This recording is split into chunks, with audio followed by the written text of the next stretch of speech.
Chapter 1204. The latest information, the latest information. It said that the most annoying Chen family in this county made a big move this afternoon. Xiao Bei excitedly said to the other 8 people sitting in a circle. We heard it. Let's get down to business. Xiao Yuan timely stopped Xiao Bei from continuing to report. Xiao Bei didn't scold Xiao Yuan this time. He put his 2 small hands on the table and said, the business is that we need to know what they want to do first. What else? Of course, they want to find us. Almost everyone in the county has a copy of our portrait, who engraved our faces on boards and sold them everywhere. I don't object to their behavior. I'm angry that they didn't give us a share of the income. Xiaonan obviously valued the right of the portrait very much. When the portrait was sold and he didn't get a single cent, it would be a lie to say that he wasn't angry. The actual situation was as Xiaonan said. After the Chen family found out that the eldest son of the first branch had offended Xiao Bei and the others, they immediately began to discuss countermeasures. At first, they wanted to send someone to tell them to hide the goods elsewhere, but the eagles circling in the sky clearly told them that they were being watched. The 2 eagles, Xue Yun and Hong Wan, constantly told people who saw them that the Zhang family and Wang family were here. The red and white colors were too eye-catching. After the Chen family found out about this situation, they wanted to chase after the eagles to find Xiao Bei and the others, but it was obviously impossible. The only way left was to ask the people in the county to help. Chen Yaozu told them that Xiao Bei and the others wanted to enter the county that day. When they found them, they could contact Xiao Bei and the others while sending people to arrange other things. At that time, Xiao Bei and the others would let down their guard.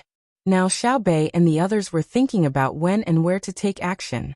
Because they didn't launch a large-scale intelligence contact and only sent people to inquire in the county, they didn't collect much information. It was a bit far-fetched to say that they were guilty. Can't we meet with them first? There's no evidence to prove that they did something wrong. It's better to alert the enemy than to suspect them. Xiao Bei wanted to take the initiative. Xiao Yuan had other considerations and said, I mean, let's leave first. Think about it. They asked the locals to find us. If they can't find us, won't they search every house? I don't want to meet them in this situation. I agree. Let's leave. Xiao Hai thought about it and supported Xiao Yuan. Then let's go. Xiao Bei immediately agreed when he heard his brother speak. At dusk that day, Xiao Bei and the other 9 people were once again sent out of the county through various disguises and transport vehicles. Less than an hour after they left, the Yamen runners and the servants of the Chen family started to go door to door to ask questions. When they asked about the shop on the neighboring street where Xiao Bei and the others had just stayed, there were only 2 local workers in this shop that had changed its business to selling steamed pancakes. When they found out about the house that had been bought, the Chen family finally found out that Zhang Xiaobei and the others had been there and had stayed there for a period of time. Slap. Chen Guangho slapped his eldest son's face in front of everyone else in the clan's meeting hall. Relying on his family's wealth and connections with other local officials, he went out and caused trouble all day long. I've warned you time and time again, but you wouldn't listen. Now that you've brought a calamity upon yourself, I don't need to warn you anymore. The skin on Chen Guangho's face drooped as if it had lost all moisture. His eye sockets had also sunk in for a short period of time. After slapping his son, he fell back into his chair. Wei Wei opened her mouth as if she was at the end of her rope. Father, don't kill me. Give me to Xiao Bei and the others to vent their anger. Don't kill me. Chen Yaozu, who had been slapped, fell to his knees in front of his father and hugged his legs as he begged. Kill you? If killing you could solve the current situation, you would have been killed long ago. In the eyes of Zhang Xiaobei and the others, you're just an ant. Didn't you see the eagle circling the sky during the day? Would the Xue Yun general be sent to deal with you? You think too highly of yourself. Chen Yaowei, one of the twins from the 3rd branch's Chen Guanghuan family, ridiculed. Clearly at his age he didn't know many things. He only heard it from his father, unless he could be nurtured like Xiao Bei and the others. A few days ago, the 2 brothers had been harshly scolded by the head of the family. Now they finally had a chance to retaliate. Even when facing the survival of the family, they didn't forget to add insult to injury. I remember that first father said that we caused trouble that day. I didn't expect that. I didn't expect that the trouble we caused was still too small compared to first father's eldest brother. I admire you. I really admire you. This little brother has seen it. Chen Yaohong also criticized the first branch with his younger brother. All of you shut up, I'm not dead yet. The old man of the Chen family held the arms of the chair with both hands and shouted. The other people in the hall all looked at the old man who usually didn't care about the family matters. They were all looking forward to the old man, hoping that he could help the family turn the tide. The old man's eyes were wide open, no longer squinting like before. The eyes that were exposed under his eyelids gave people a feeling that they were shining. Now don't expect to apologize to Zhang Xiaobei and the others. The more we apologize, the more guilty we will be. Just now, we sent people to investigate and received news that Zhang Xiaobei and the others left not long ago. They didn't leave for many days and only left today. It means that they know about the map we sent in the county, so there is no need to look for them again. Old Man Chen looked back and forth at the younger generation in the family and said in a deep voice, "Father, if we don't look for them, are we going to wait for them to come to us? It's better to immediately send people to other places in the dark to convey the family's orders. At least, we should first hide or dispose of a batch of goods." The second branch's Chen Guangliang said the plan in his heart. Old Man Chen shook his head. "It's too late. If you can think of it, others can also think of it. Anyone who leaves the county tonight will be watched." "I don't believe that Xiaobei and the others are so smart," Chen Guangliang insisted. "Are the people around Xiaobei just decorations? What's so scary about the 9 children? What's scary is their identity and the team that supports them." Old Man Chen looked at his second son with dissatisfaction. "Then what should we do?" The beaten Chen Yaozu said what everyone was thinking. "Wait, continue to do business in the county. Take out the accounts of the past few years. Send out the servants who didn't participate in the family business. Remember to give enough money. Those who participated in the family business stay. Those who helped the younger generation in the family fight. And those who were responsible for transporting goods that shouldn't be transported, stay together." Old Man Chen straightened his back and gave the order. Everyone else sucked in a breath of cold air, as if they couldn't believe that the old man would give such an order. Chen Yaodong of the second branch gritted his teeth and said, "Is there only one way? The people left in the family can't beat Xiaobei and the others. Fight? When did I ever want to fight? I'm waiting for them to come and directly hand over the accounts to them. I'll let them do whatever they want. If I die, I'll die. I just want them to leave a line of descendants for my Chen family." Old Man Chen's words disappointed the rest of the family. They thought that there would be a good way, but in the end, it was to be captured without a fight. Chen Yaozu was stunned and then burst into tears. "If I had known, I wouldn't have provoked them when I came back that day. Or if I didn't come back, there wouldn't be such a thing in the family." Except for the old man of the Chen family, everyone else stared at the crying Chen Yaozu with resentful eyes. They hated him for causing such a big trouble for the family. Old Man Chen shook his head. "Get up, it's not your fault. I've thought it through. Whether you come back or not, whether you provoke them or not, it has nothing to do with what happened in the family today. How is it not related? If he didn't have to take liberties with Xiaobei and threaten her, would they have entered the county to secretly investigate us?" Chen Yaowei said unhappily when he saw his grandfather shift the blame to the first branch. "Shut up." Old Man Chen snorted and then said, "The last time Xiaobei and the others came, they must have wanted to see the situation in the county. There is no school in the county at all. When they see it, the first thing they will ask is which family has the biggest business in the county. When they ask about our family, they will inevitably ask about the location of our family. When they see that our family lives in a big place and has a lot of money, but we haven't taken out the money to build the school, they will continue to investigate. Heavens, it's really the cycle of the heavens. Retribution is not good. It doesn't matter that we don't have the money to build the school. The important thing is that our hands are not clean. If we had known, we would have spent the money to build the school. When Xiaobei and the others came, they wouldn't have investigated us." Chen Yaodong said regretfully. Old Man Chen laughed. "Ha ha ha ha. Do you still remember the owner of the incense business, Fan Fan, 2 years ago in the west of the city? At that time, he came to our Chin family and said that he wanted to contact the other merchants in the county. With our Chin family leading the way, we would first build a school in the wasteland outside the city. Then we would each pay for the children in the county to study. In the end, no one agreed, and I also didn't agree.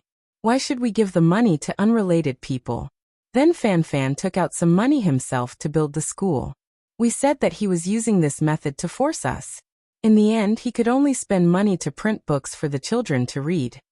Last year, we should have known that we were wrong.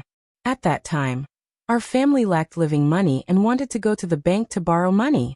Usually, when the merchants who were much worse than us went to get a loan, the bank would give them money after the examination, and the interest was low. When it was our turn, no matter how much data we provided, no matter how much we asked to increase the interest, the Tang Bank didn't give us a loan. Now you know why, right? The bank is a place to make money and shouldn't care about other things.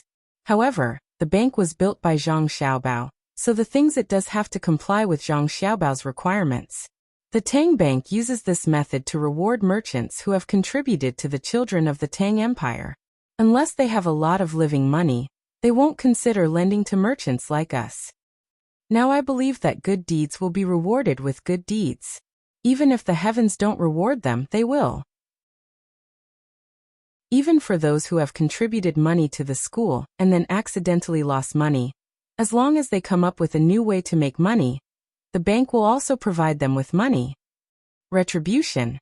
Human retribution is more direct and more vicious than heavenly retribution. These are the rules set by the Zhang Xiaobao and Wang families. As long as we don't have the ability to fight against them and escape from their control, we must do things according to their rules. If we don't agree, then this will be the result. After saying these words, the old master of the Chen clan fell silent and shrank back into his chair. His entire body was much shorter, and his eyes were closed as if he had fallen asleep. The other members of the Chen clan in the hall also couldn't say anything. It wasn't that they hadn't thought of spending some money to do good deeds, but their children spent a lot of money. For example, of Chen Yaozu's group of 600 people, some of them were bought servants, but most of them were hired. Going out to play normally required money. Eating delicious food and wearing comfortable clothes required money. Roping in officials required money. This money was for their own enjoyment. If they took it out and gave it to other people's children, what would they get in return? If there were no other problems, they wouldn't be afraid. At most, it would be troublesome to borrow money from the bank. And if they really couldn't, they could just borrow from other places. But now there were other problems, and the school was a loophole that people had to investigate. Chapter 1205. Since the last time they came, Zhang Xiaobei's team of 9 reappeared. It was almost noon, and there were more people on the road at this time. It was just a show for others to see. If there were no onlookers, it would not look good. They saw a team with no end in sight coming from the other side of the road. They were famous for their bells and drums, and they played music. Then the first flag appeared. It fluttered in the wind with a golden flying dragon embroidered on it. There were 2 people under the flag, wearing the great General Jin Wu robes with arrows and sabers. There were also 2 people holding long spears. On the left and right, there was one great General Jin Wu, leading 48 riders. Then there were 24 armored archers and sabers. Both men and horses were heavily armored. These were the heavenly patrol. The things in front of Li Longji were just for show. The great General Jin Wu were fake, and the ones behind were Xiaobei's. There were 36 people in front to clear the path. The 9 ballistae were the 9 ballistae that were covered by the ballistae. After that, there were 72 people in black, 72 chariots, 540 people with halberds, 54 red flags, 450 people with sabers, spears, bows, arrows, and lances.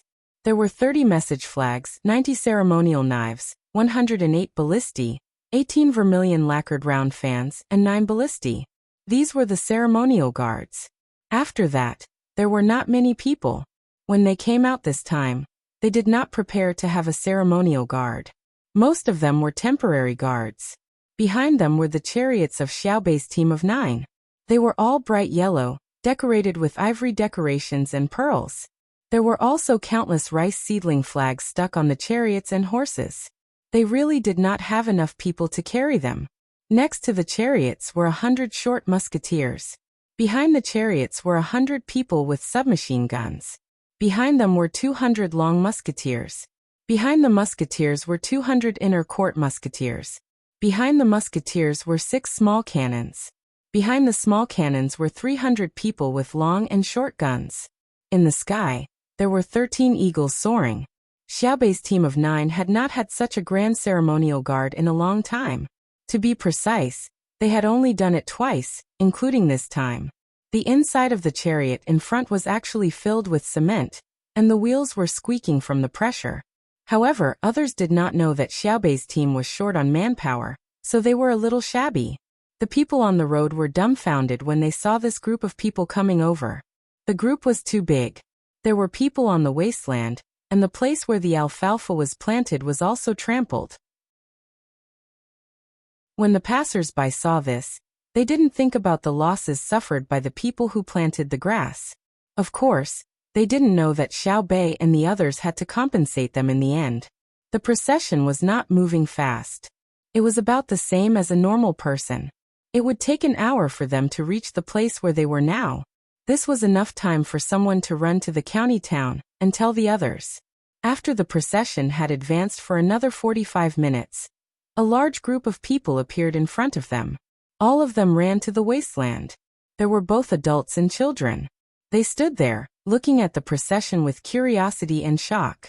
There were people from the Chen family in the group, as well as County Magistrate Zhao Jianghao, Secretary Xiang Li, County Deputy Qian Yusui, and a group of county officials, warehouse managers and bailiffs. After the commotion yesterday, they already knew who had come. Thinking of the benefits they had received from the Chen family in secret, as well as the public welfare money that the Chen family had given out when they needed political achievements, they were all trembling in fear. Although they didn't directly help the Chen family embezzle other people's private property, they also didn't distort the truth when it came to cases involving the Chen family. However, they pretended not to see when the Chen family set traps and forced people to sell things at low prices. When the Chen family hit people, they helped to mediate, such as giving money, clarifying the severity of the situation, and so on. And now Zhang Xiaobei, who had lived in the county town for a few days, was there a need to say anything else when the procession of 9 people was here? They definitely couldn't run away. It was said that the root of everything was the procession of honor that the eldest son of the Chen family's eldest son had made that day. In the end, he wanted to bully Xiaobei. Now, Xiaobei had also made that procession. Their purpose was very obvious. They wanted to show you what a procession was. Each of the 9 people had made a procession. Otherwise, how could there be so many flags? They finally saw the arrogance of a third-rank official. Perhaps it was the last time they would experience their power before they died. When Xiaobei and the others got closer and saw the dragon flag, the people who had come to watch the show knelt down one after another. When they saw the rice flag, the people who had knelt down stood up again. Their eyes lit up, and they looked excited as they began to move forward. The 2 different reactions of the people made the county magistrate, Zhao Jianghao, who was still kneeling on the ground, feel emotional. When they saw the dragon flag, they knelt down in awe, but when they saw the rice flag, they became friendly. They didn't care if they were facing the emperor's procession of honor. They directly stood up and moved to the side of the people. There were also people from the Chen family kneeling. They were all trembling, especially Chen Yaozu. His name wasn't given in vain. He had indeed shown off, but the consequences of showing off were not easy to bear. He was trembling the most now. The other party had come knocking on his door. There was no need to consider the problem of life and death. It would be good if he could die a quick death. The procession of honor stopped. Because of the Chen family incident the last time they came, the guard's vigilance was much stricter than in Wenshan County. The person holding the gun next to the carriage shook his head, indicating that the people should not come forward. "Little brother, please make an exception. We want to see Xiaobei and Xiaoyuan." A person dressed like a squire walked up to the guard and pleaded from 5 paces away. The guard shook his head. "No way. My family's young master and young lady came over a few days ago, and were taken liberties with and bullied by that Chen family in your county. If they hadn't been quick to hide, they would have lost their lives. Chen family? Which Chen family? The squire asked with wide eyes. His voice was so loud that it drew the attention of nearly everyone. The guard didn't respond, but he was looking at the people kneeling in the wasteland. The people followed his gaze and looked over. At first, they were shocked, but then their faces filled with anger. It's actually Chen Mu and that old coot. Usually they strut around in the county. We'll just bear with it, and won't lower ourselves to their level. I never thought they would bully Xiaobei and the others today. How dare they? Xiaobei is being bullied here. Folks, Xiaobei is being bullied. After one of the people looked back, he started to shout to the people around him. As he shouted, he rushed toward the people of the Chen family kneeling there. The others were stunned for a moment, but then they followed suit. Some of them grabbed a handful of stones from the ground, or picked up a clump of dirt. Others untied the belts around their waists and stretched them, holding one end in each hand as they ran over. Tell them not to kill him. I want him alive. Xiaobei's voice came from one of the carriages. The guard immediately shouted a few times from behind, not knowing if anyone heard him. The people of the Chen family kneeling on the ground panicked when they saw the people rushing over. What are you doing? Chen Yaozu stood up from the ground, glaring angrily at the people who had always been afraid of him. But this time he didn't need to show his power. The person in the front threw a fist straight at his face. Chen Yaozu reacted quickly, moving his head to the side, and bending his waist to avoid the attack. He was then drowned in more punches and kicks. Oh, you dare hit me. Oh, don't hit me. Motherf asterisk cur, it hurts. Who's going to hit me? My legs, my head, my eyes. You don't know who I am. I surrender. If you hit me again, I'll die. Woo-ah. Chen Yaozu could no longer be seen through the gaps in the crowd. His voice gradually turned from loud curses to soft begging for mercy, and then disappeared. Dead. The people who were hitting him stopped when they saw that there was no more movement. He's not dead. Let's leave it like this first. Xiaobei said that she didn't want to kill him. She wants to kill him personally, one cut at a time, the kind that will take half a month. A person went over to touch Chen Yaozu's neck and nose, then stood up and said to the people around him. Chen Yaozu wasn't the only one who fell. The others didn't escape either. The smarter ones covered their heads and let the people hit them for a while. Those who struggled were beaten even more. The people in the yamen also stood up and watched at the side. They couldn't stop them, and they didn't dare to stop them. They even faintly felt that it would be better if the people of the Chen family were beaten to death. That way, the benefits they received wouldn't be exposed. Today, not only did they see the ceremonial procession of a third-rank official, they also felt the prestige of Xiaobei and the others among the commoners. The usually honest commoners had such a huge reaction when they heard that Xiaobei was bullied. If it wasn't for them shouting at the back not to beat him to death, the Chen family would probably be dead by now. Sir, what should we do? The county deputy, Qian Yusui, looked at the beating for a while and started to worry about his own affairs. He turned his head and whispered to Zhao Jianghao. I think we should do this. Let's, Yu Yusui, come here. Before Zhao Jianghao could finish his words, a few guards had already come to their side. Every 2 guards held onto one person's arm and walked to the side, not giving them a chance to talk and collude. Although there was no evidence to prove that the people in the yamen were not clean, and had even broken the law, it could be estimated from the Chen family in the county that the people in the yamen were definitely not what they appeared to be on the surface. The 3 people in charge of the county yamen were taken away to assist in the investigation. The rest of the people were still waiting in the same place, not knowing what to do. At this time, a servant girl came over and said to them, My wife and young master said that they know everything you have done. Now I will give you a chance. If you confess, you will be given a lighter sentence. If you resist, you will be executed on the spot. Yes, you will be charged with the crime of deceiving the emperor. It depends on your performance. In a while, someone will come over to question you one by one. Now don't make a sound and don't look at each other. After the servant girl finished speaking, she left. Someone came over with a pen and paper to record. The people in the yamen lowered their heads and didn't look at others. Some even squatted down with their hands on their heads, waiting for others to come and ask them. At this moment, the mainstream of their thoughts was who to betray and who to betray. The team's doctor also came over and checked on the people of the Chun family who had been beaten. Other than a few who had fainted and perhaps had a slight concussion, the others were in good condition. Of course, there was no way to check if they had a concussion. The medical conditions were not good enough to detect it. The doctor not only had to check on the people who had been beaten, but also the people who had beaten them. Usually the honest people would not be beaten, but there were people who had injured themselves. When their fists hit other people's heads would hurt, and their fists would hurt as well. Some even injured their tendons.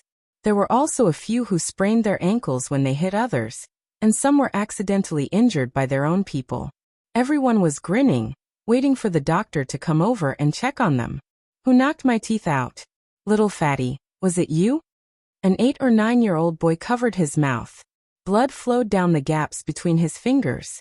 It wasn't me. How would I have the strength to knock your teeth out? The person who was called Little Fatty shook his head and denied. You pushed me, and my mouth hit his head. The child who had lost his teeth wasn't stupid. Little Fatty took a step back and said, Don't blame it on me. Your teeth were loose the day before yesterday, and you need to change them. When you change your teeth, it's even more uncomfortable. You have to think about it every day. Even so, I don't need you to help me hit them. What do you think we should do? I'll treat you to some crispy knuckles. I don't have much noodles at home. I'll roast some for you. My teeth are gone. How can I eat them? Similar words spread among many people. Everyone seemed to be complaining, but in fact, they were in a good mood after venting. After beating the people who usually bullied them but did not dare to hit them, this was a good feeling. Xiao Bei and the others also got out of the car at this time and walked over to Chen Yaozu, who had been beaten. A basin of water was splashed on him. When he woke up in a daze, Xiao Bei smiled. Then he said to him in a very ruffian and gangster-like manner, What did you say when you invited me to the county the other day? Today I'm here. I missed you so much. Let's find a place to have a good chat. Chapter 1206. In the end, Xiao Bei did not talk to Chen Yaozu in private because Zhang Xiaobao had ordered him to settle the matter in Tunghua County as soon as possible and then meet up in Yizhou. As for Chen Yaozu, his personal opinion was that he should be severely punished, which had nothing to do with the law he had broken. From the perspective of an older brother, he did not need to reason with anyone who had insulted his younger brother or sister. Excuse me, whose alfalfa is it? I'll buy it. Xiao Bei's honor guard had trampled on someone else's alfalfa, so he had to pay for it. Sister Xiao Bei, it's his. A little girl slightly younger than Xiao Bei came over and pointed at Chen Yaozu while sniffling. Oh, you saved money. Upon hearing that it was the Chun family's property, Xiao Bei dismissed the idea of compensation and asked the little girl, Sister, what's your name? How old are you this year? My name is Feng, 6 years old. Sister Xiao Bei, he's usually very bad. When he walks on the road, people have to stop when they see him. When he goes to other people's places to eat, he wants to throw soil and water. He also said that if he wants the sky to be blue, then it's blue. If he wants it to be dark, then it's blue. Shut up, I didn't say that. Chen Yaozu, whose face was full of scars, still knew how to defend himself. I said it. Stare at me, I'll hit you. Feng clenched her fists and kicked Chen Yaozu with her little feet. She accidentally fell and hit her butt. She patted her butt and stood up, shaking her head. I'm not afraid of you now. Father said that your family should die. Fomer, let's not talk to him. The road is paved with soil, and the streets are splashed with clean water. What a big show. Take them away, let's go. Let's finish them quickly, so that I can meet up with my brother and sister. As Xiao Bei spoke, he took out a mahogany box from his bag. It was inlaid with copper walls. He took out a wet towel and wiped Fenger's face and hands. He took her hand and walked to the county, not even taking the honor guard's car. Style sniffed hard. There was a faint fragrance on the wet towel just now. While walking with Bei Bei, she jumped happily. Suddenly, She remembered what Bebe said and said expectantly, "Sister Bebe, can you stay in the county for a few more days? When the wild fruits on the mountain bear, I'll cook them for you." Xiao Bei shook his head regretfully. "That won't do. Brother and sister need manpower. We have to go back and add the vigorous seedling protection team into the big team for brother and sister to use." "Oh, are they very powerful?" Feng turned around and looked at the guards with long and short spears. She was curious. "It's not an ordinary level of power. In the entire world, no one can stop our charge. Let me put it this way. For example, right now the entire Jiannan Imperial Court's army has arrived at our Tonghua County. They want to surround and annihilate us. We can kill over 10,000 of them when we break through the encirclement," Lil Bei confidently said. "Why would the Imperial Court's army attack you? Aren't you guys together? How many people were 10,000? Can't you just not kill them?" Feng shook his free hand, as if he wanted to count the number of 10,000 people with his fingers. Xiao Bei felt like his head was about to explode. He gritted his teeth and said, "I've decided to invest 2,000 strings of cash into Tonghua County's education every year. When the time comes, you'll know how many tens of thousands of people are.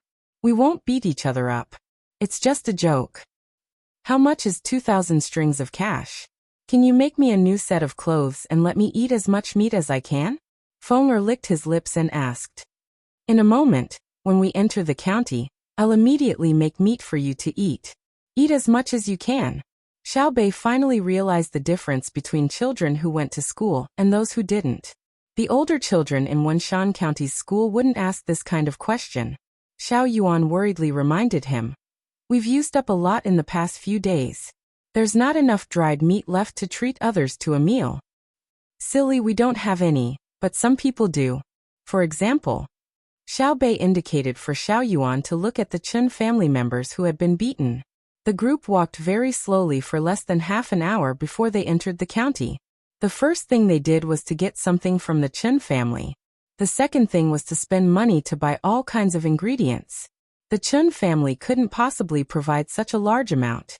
Xiao Bei's group of 9 sat in the main hall of the county yamen. Below them were the 13 members of the Chen family.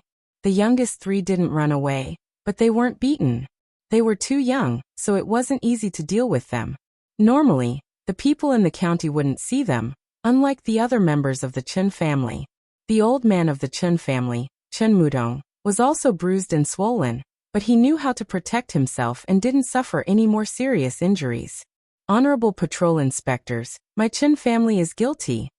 Chen Mudong trembled as he fished out an account book from his bosom and held it up to Weiwei's head with trembling hands. Someone brought the account book over. Xiao Bei's group of 9 flipped through it and found that it wasn't a detailed account. Instead, it was something like a summary report. It recorded the Chen family's wealth, as well as the overall income and expenses of the various shops. These weren't important. What was important was what was recorded at the back. In the transaction with Duosher, they had purchased 16,000 sheep and 6,500 cows. They had planned to sell 300 stones of fireworks to Duosher, but had already sold 160 stones. They had purchased 17,000 caddies of cast iron pipes, but had already sent 9,200 caddies.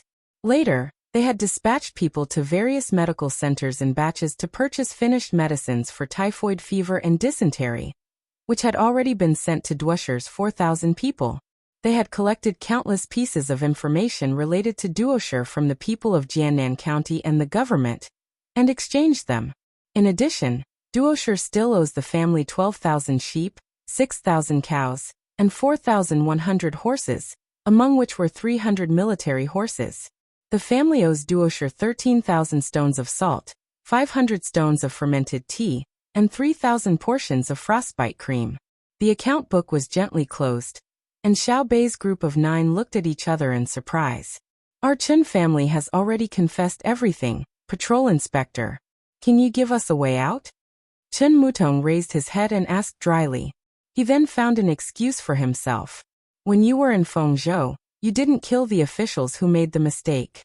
When you were in Wenshan, you didn't kill the officials who made the mistake. We are only merchants, and we made a small mistake. Can you give us a chance? A chance? Xiaobei stared at Chen Mutong in astonishment and laughed. You want a chance from us? Your Chen family dared to collude with the enemy, and you still want a chance? I won't say anything to you. Come, take them away. Remember not to let them die. We have to pry out useful information from their mouths. Xiaobei didn't even have the heart to continue talking to the Chen family. He couldn't find an excuse for them. Apart from rebellion, there was no other crime in the world more serious than colluding with the enemy. The people standing outside the yamen were just as shocked. They had thought the Chen family was usually acting like a tyrant in the county, bullying their neighbors, and so on. They never thought they would actually make deals with the enemy. The most hateful thing wasn't the enemy's fierceness and ruthlessness, but the betrayal that came from behind. Xiaobei's group of 9 waited for the Chen family to be taken away. They sat in silence in the hall.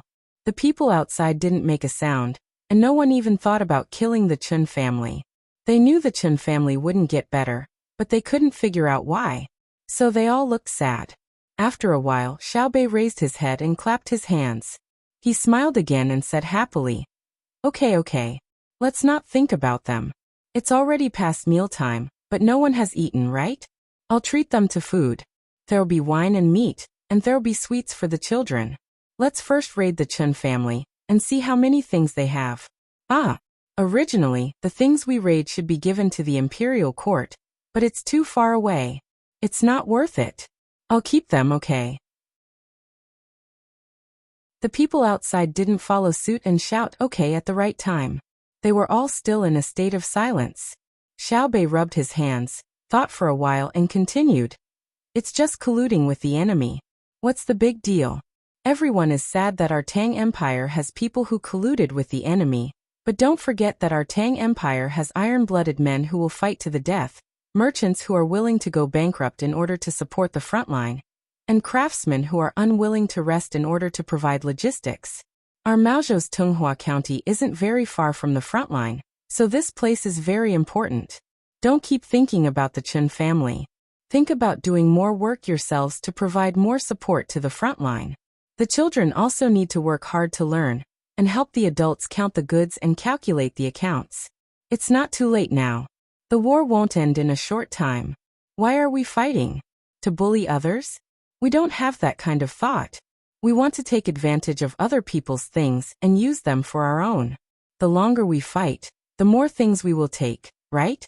We, the people of Tunghua County, have to show the people of the Tang Empire that other than one family who colluded with the enemy, we also have other families who are contributing to the front line, right? Yes. Some of the people outside shouted. Then let's eat. After we're full, we have to work. Let's go. We have enough wine and meat today. Xiaobei waved his arm and waved his small hand. He patted his official robe embroidered with the design of the trader and walked out. The adults outside helped to cook for the people of the county while the children cheered and ran around. When everyone was busy, Xiaobei wiped the sweat on her forehead and sighed like an adult. She said, Oh my God, the Chen family colluded with the enemy and they are also sad. I'm so tired. Because the Chen family is in the same county as them, they feel ashamed and can't raise their heads in front of people from other counties.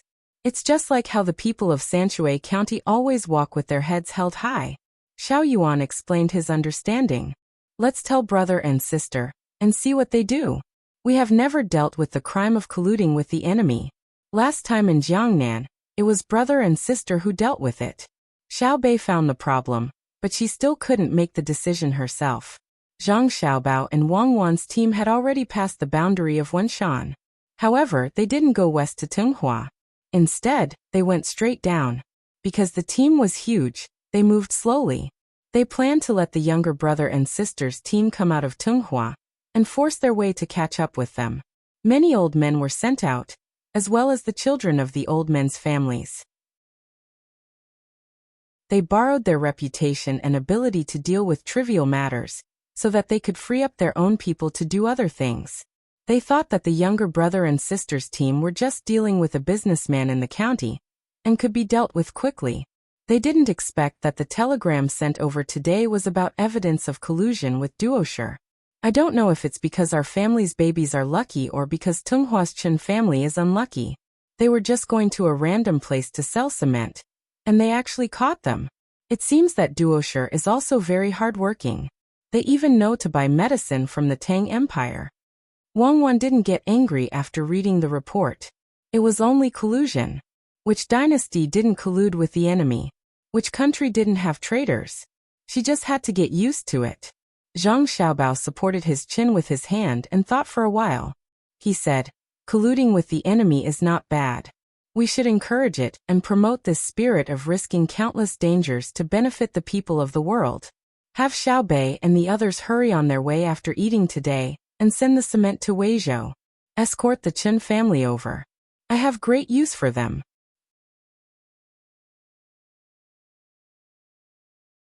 Chapter 1207. Xiaobao, Xiaobao, there is a river in front of us. Baigo's voice came from outside the car. Zhang Xiaobao opened the car door and said to Baigo, Grandpa Bai, I know. Without a river, how can there be a village? Xiaobao, do you want to eat fish tonight? Baigo turned around and asked. It seemed that he had learned the 6 arts of gentleman well. At least, he could ride a horse steadily. Grandpa Bai, we are in a hurry. Stop the car and let Grandpa Bai come up. Zhang Xiaobao stopped the car and helped Baigo get up. Wang Wan was busy making tea. In the car, she and Zhang Xiaobao had prepared all kinds of snacks, small cold plates, preserved fruits, sunflower seeds, a few types of tea, fruit juices, grape wine, rice wine, Chinese chess, Go Gamoku, Chinese checkers, army flag, and monopoly games.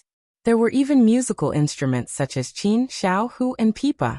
Writing brushes, ink, and paper were also necessary. Many old men were separated from the rest of the group, leaving behind some old men and their children. They would chat with one of them from time to time. Wang Wan had to provide them with different things according to their tastes. As a result, the old men were satisfied, the juniors were shocked by the talents of the 2 people, and the 2 people were exhausted. Baigo liked to drink tea and then eat 5-spice sunflower seeds. Usually Longjing tea and Maojian tea were enough. Otherwise, he would be thirsty while eating sunflower seeds. He didn't like music and found it annoying. It was probably related to his hobby of fishing. As soon as they entered the car, Baigo grabbed the sunflower seeds on the small table and threw them into his mouth. He was waiting for the tea to be ready. Grandpa Bai, what do you want to say? We can't stop fishing today. We have to go to Izhou as soon as possible and finish all the arrangements. Only then can we have time to go fishing. Zhang Xiaobao grabbed a handful of pumpkin seeds. They were the original flavor, the kind that was fried without any seasoning. He pinched them with his fingernails and stuffed them into Wang Wan's mouth. Wang Wan liked to eat them, but she didn't want to peel them. Baigo looked envious and pushed the melon seeds in front of him toward Zhang Xiaobao. Zhang Xiaobao shook his head. Grandpa Bai, your watermelon seeds can only be chewed with one's mouth. I can't pinch them, but I can pinch them with all my might. But my hands hurt, so it's not worth it. Why don't you change them to the sunflower seeds that were brought here with the potatoes from afar? No need, no need. I don't mean anything else. I thought you wanted to eat the sunflower seeds. If you don't want them, I'll eat them myself. Baigo pulled the plate back and said, since we can't really go fishing, let's talk about fishing. All right. Speaking of fishing, I know a thing or two. Zhang Xiaobao gave another one to Wang Wan and agreed. Don't be modest.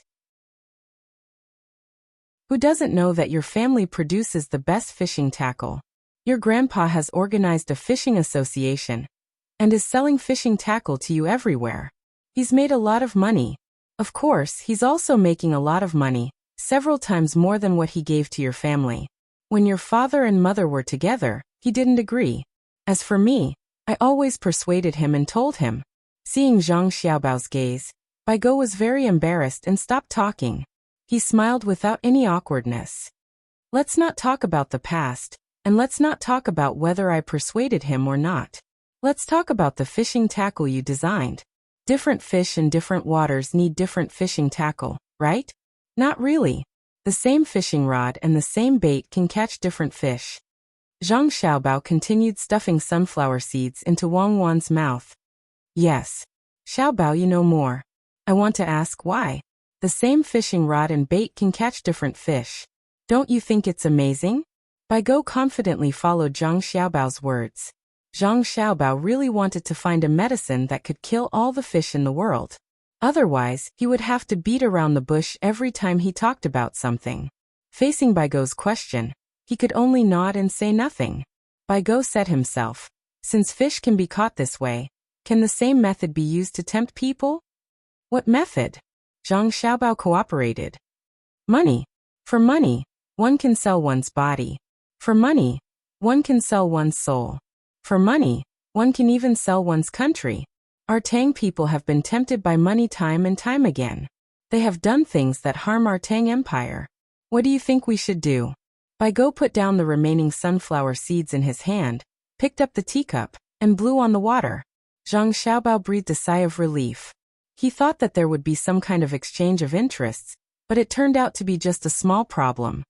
Grandpa Bai, next time you encounter such a situation, can't you just say it directly?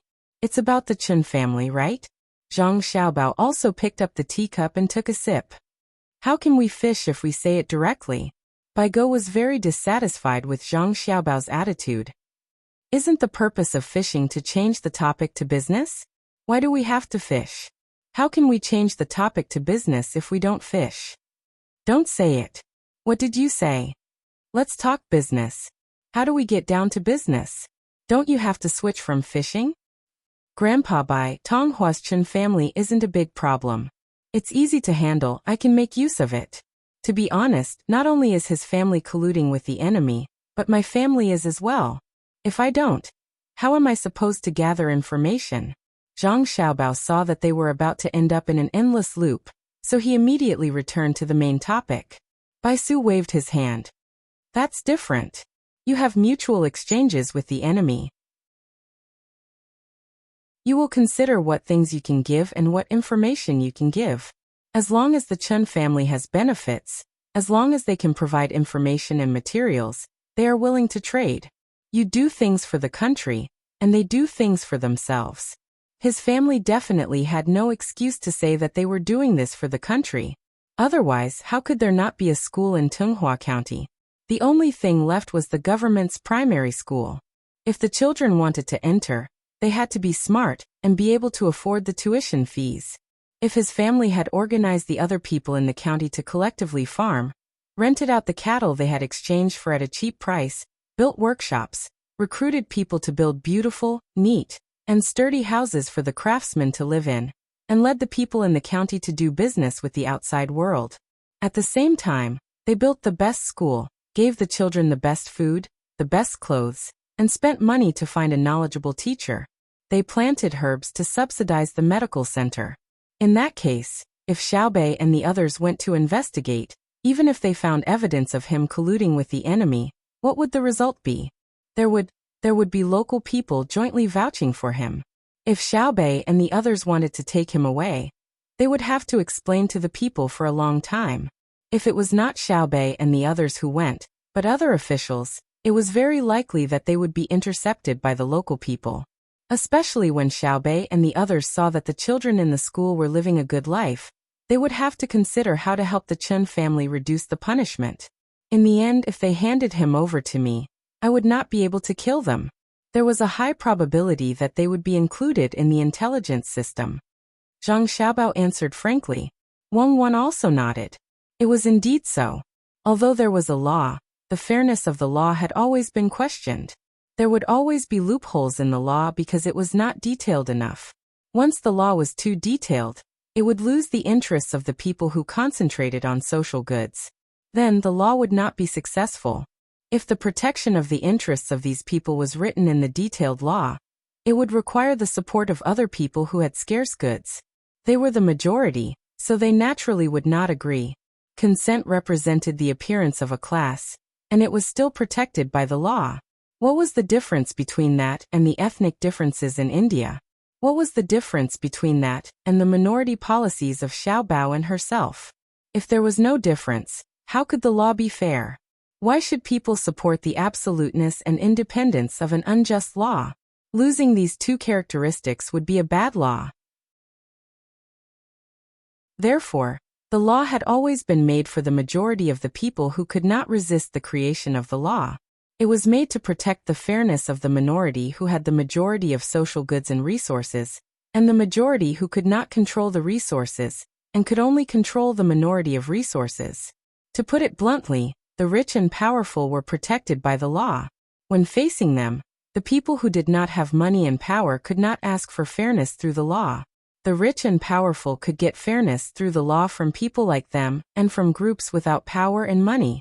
The groups without money and power could only ask for fairness from people like them through the law.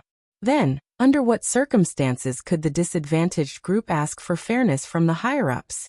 It was the people they asked for fairness who were abandoned by the higher-ups. In other words, it was not the law that protected the disadvantaged group to get fairness from the advantaged group, but another advantaged group. Therefore, when Wang Wan and Zhang Xiaobao dealt with issues related to the law, most of the time, they had to consider the benefits they would lose and gain before deciding whether to act according to the law. The two would consider breaking the law from the perspective of national interests, and at the same time, they made and supported the law from the perspective of national interests. It was ironic, but this was the reality of the human community. If it was explained in a classical philosophy of wisdom, it would be, people follow the law of earth, earth follows the law of heaven, heaven follows the law of Tao, and Tao follows the law of nature. What was nature? Bai Go didn't think so much. Right now, he was thinking about the reality of the matter. He asked Zhang Xiaobao, if many merchants did what I just said in the end, wouldn't they be allowed to collude with the enemy? Or perhaps they would be allowed to make mistakes while using the excuse of improving the local community's living standards to escape the punishment of the law. This is what it means to take bigger steps, to be a bit more daring. Regardless of whether the black and white paths get birds, rats and rats, that is woo-woo. Xiaobao, eat a snack. Once you're full, you'll only have the strength to cross the bridge of helplessness after cutting off your head. Come drink some more tea, don't choke. Wang Wan stuffed a piece of date cake into Zhang Xiaobao's mouth. As she spoke, she brought him tea. Zhang Xiaobao swallowed the large piece of date cake with the tea. He smiled at Bai Go and said, Cuckoo loves me dearly and is always afraid that I'll be hungry. Sorry for the ridicule. Grandpa Bai, I've thought about what you just said.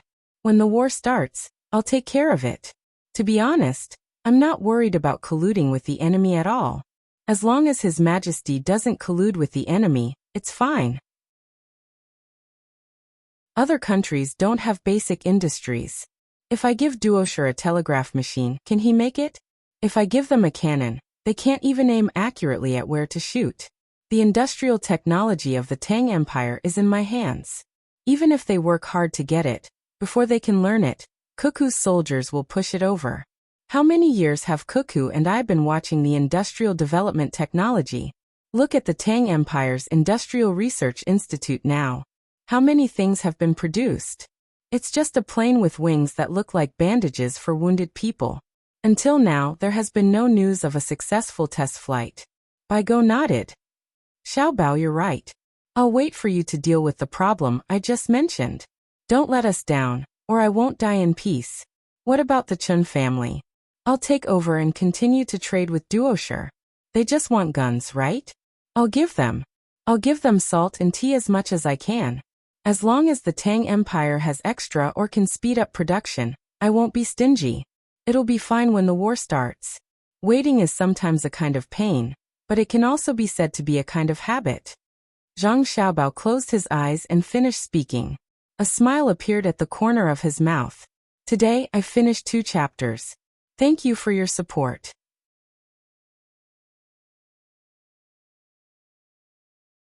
Chapter 1208. That night, Xiao Bei held a grand bonfire party in Tunghua County. She spent the money to buy all kinds of food from the county and invited those who could come to join in the fun. It was estimated that the standard of living of the people in the county would drop in the next few days, so a large amount of food was roasted and eaten. However, it all went into their stomachs, so they didn't lose anything. When the bonfire party ended, Xiao Bei's group of 9 set off, leaving behind a bit of cement for the people of Tunghua County to see. More cement needed to be brought to Weizhou. Weizhou had more people and merchants than Tunghua County, so it was suitable for Wenshan to advertise. The people of Tangzhou were still in a happy mood, so they didn't expect Xiao Bei's group to leave just like that.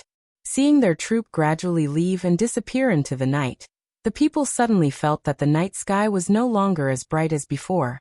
It was so cold and lonely. Gone. The little girl who had pulled Xiao Bei to talk to her when she was beating people spoke with tears in her eyes. Gone. If you want to see each other again, study hard. When you've learned enough, go help Xiao Bei, the little girl's father said as he rubbed his daughter's head. Earning fun. The Chen family is really rich, and there are so many valuable things that are all ours.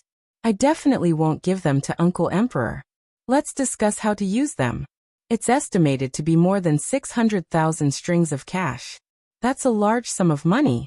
Colluding with the enemy is a shortcut to riches. Xiao Bei was already used to parting. She turned the sadness of each breakup into sweet memories. At the very least, she smiled. It was the same for Xiao Yuan and the rest. Just like the lyrics in the song her brother sang for her, when tomorrow becomes yesterday, and yesterday becomes a fragment of memory, tears and smiling faces are not forever. When meeting again becomes goodbye, and seeing again becomes distant longing, the peace of the heart is forever. 600,000 strings of cash. It's not too much, but it's not too little either. There are ways to spend it, but the money comes from confiscating property. Logically speaking, it belongs to the imperial court, Xiao Yuan said softly. He didn't sound like he wanted to hand it over, but he felt like he couldn't find an excuse or reason to keep it. Xiao Bei curled her lips. I don't want to give the money to Minister of Revenue Wang Bei. He leads a group of people to oppose our father. Our father is an upright official, but that doesn't mean we're as honest. I won't give it, I definitely won't. Besides, logically speaking, our official robes need to be paid for by the imperial court. We also need a salary. Have you ever taken money from the imperial court? When Uncle Emperor travels to other places, he has to pay for the food on the way. When have you ever seen him come to our family's restaurant and talk about paying the bill? Now that we have all left the capital, I suspect that Wang Bei will be ready to make a move. I don't know how many obstacles he will create for my father behind his back. When we return, I want to let him know that not only does he know how to play dirty tricks, we also know how to play tricks in a fair and square manner. It's restless. It's better to describe it as flowing water, Xiao Yuan corrected. Wang Bei's evil thoughts are like flowing water, gurgling, gurgling, gurgling. Isn't our father at a disadvantage when facing him? Xiao Bei took Xiao Yuan's explanation and directly used it. It's your father, not mine. My father's surname is Wang, Xiao Yuan corrected. Remember what you said. Don't call me father in the future. Xiao Bei turned his head in a fit of pique. Yes, my name is father-in-law. How shameless. Only a diplomat like you can say something like that. I think it's better to use this money to organize a children's activity.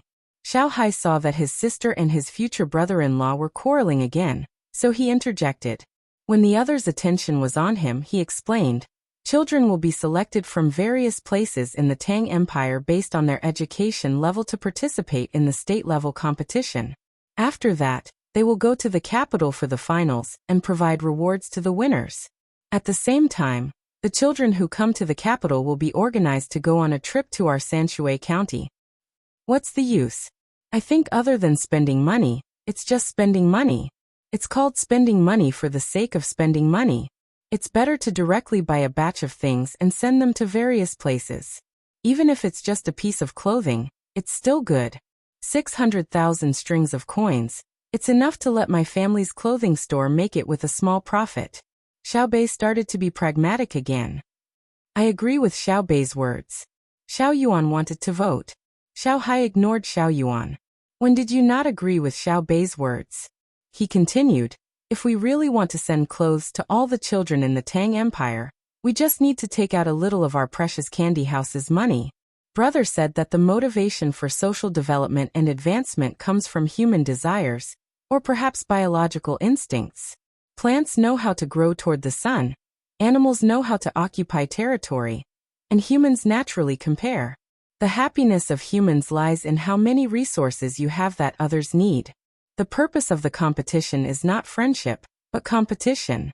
It promotes the individuals involved in the competition to work hard to master the skills that can win the competition. Children also need to compete. The most important thing is that the children who come to the capital will be able to meet the emperor. Then, when they go back, they will naturally spread the news, which is conducive to consolidating the centralization of power. At the same time, it will also attract the attention of the local authorities to children's education. After Xiao Hai finished speaking, the others fell into deep thought. Only Xiao Bei didn't even think about it. He directly praised, "Brother, what you said is really too good. It's like the North Star guiding me forward in the dark night. It's like a lighthouse escorting me in the middle of the sea. It's like the sweet dew in a land of drought. It's like an oasis in the desert. It's also like the burning charcoal in the ice and snow. It's like the floating clouds and the light breeze on the horizon." Xiao Yuan listened in a daze. He originally thought that his literary talent was the best among the 9 of them, but he did not expect that Xiao Bei would be able to outdo him today. Xiao Hai really did not know what to do with this little sister of his. He sighed. "If you think it's okay, we will send a telegram to the capital now and let the emperor pass the order down." The remaining 8 children nodded. In any case, the money was stolen, so it would be a waste not to spend it. In the midst of the beeping sound, the telegram was sent out. After being relayed, it was believed that it would soon reach the palace. I suddenly thought of a question. Xiao Bei saw that the telegram was sent out and suddenly said, "If the officials and squires below know that the children can meet the emperor, will they cheat?" Xiao Yuan smiled reservedly. "Would they dare? Do they think that the various telegram departments are just decorations? Normally, the common people can endure a little grievance, but when it comes to the issue of children being able to meet the emperor, who dares to do anything? They will send a telegram to report it. Would the local yamen dare to put the telegram department under surveillance?" The others shook their heads. The telegram department in each place was administratively independent. Everyone could use it, but they were not allowed to interfere. For those who interfered with the telegram department, the court would infer that they were concealing information and had bad intentions. Normally, every telegram department would make 3 secret code reports a day so that people could be sure that there was no problem. If there was one missing, the court would immediately send a report to the surrounding telegram departments and authorize them to mobilize the local yamen to investigate to see if there was a problem with the equipment or if the personnel had gone on a business trip.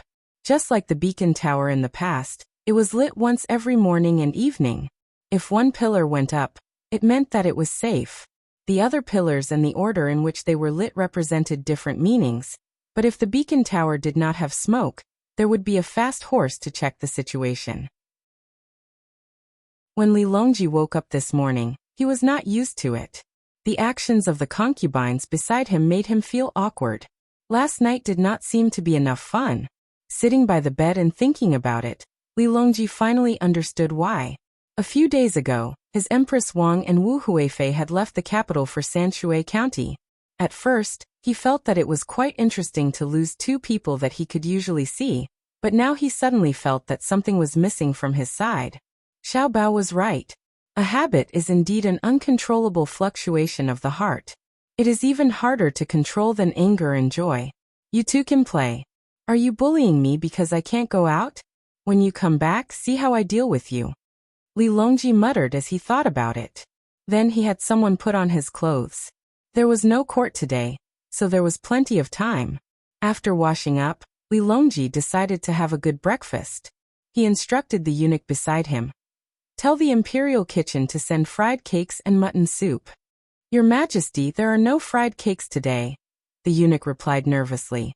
Li Longji looked over and asked with his eyes. Yesterday afternoon, Xinlua presented a notice saying that our Bohai commander-in-chief's manor had stolen many of Xinlua's citizens. They wanted you to issue an edict ordering Jidushizhang to return them. The measures were a bit strong, which made you angry. When the blood pressure was measured, it was slightly higher, so they adjusted the diet. Today, your breakfast is a stall's flatbread, the kind that does not use oil and add some cornmeal.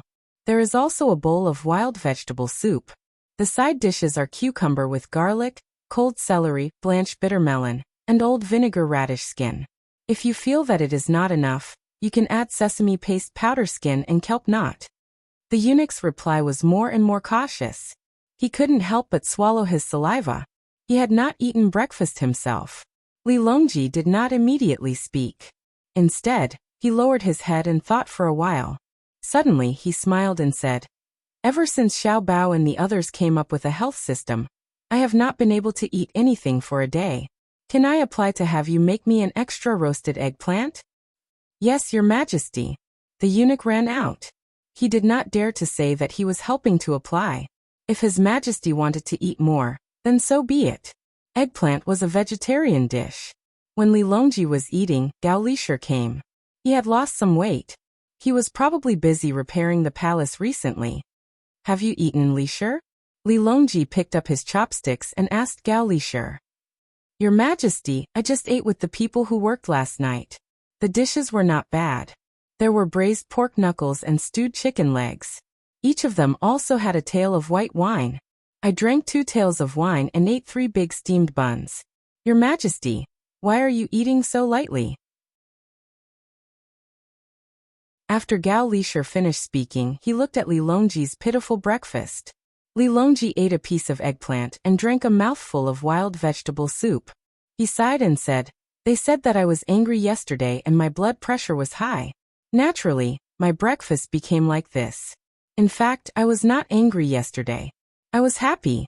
The approximate number that Xinlua officials calculated was that their people were pulled over by Xiao Bao and Cuckoo. But I know that the actual number is more than 2 million. This is because when some people came over, they still had family members at home. When they checked, their family members would definitely say that they were at home and had gone out to do something.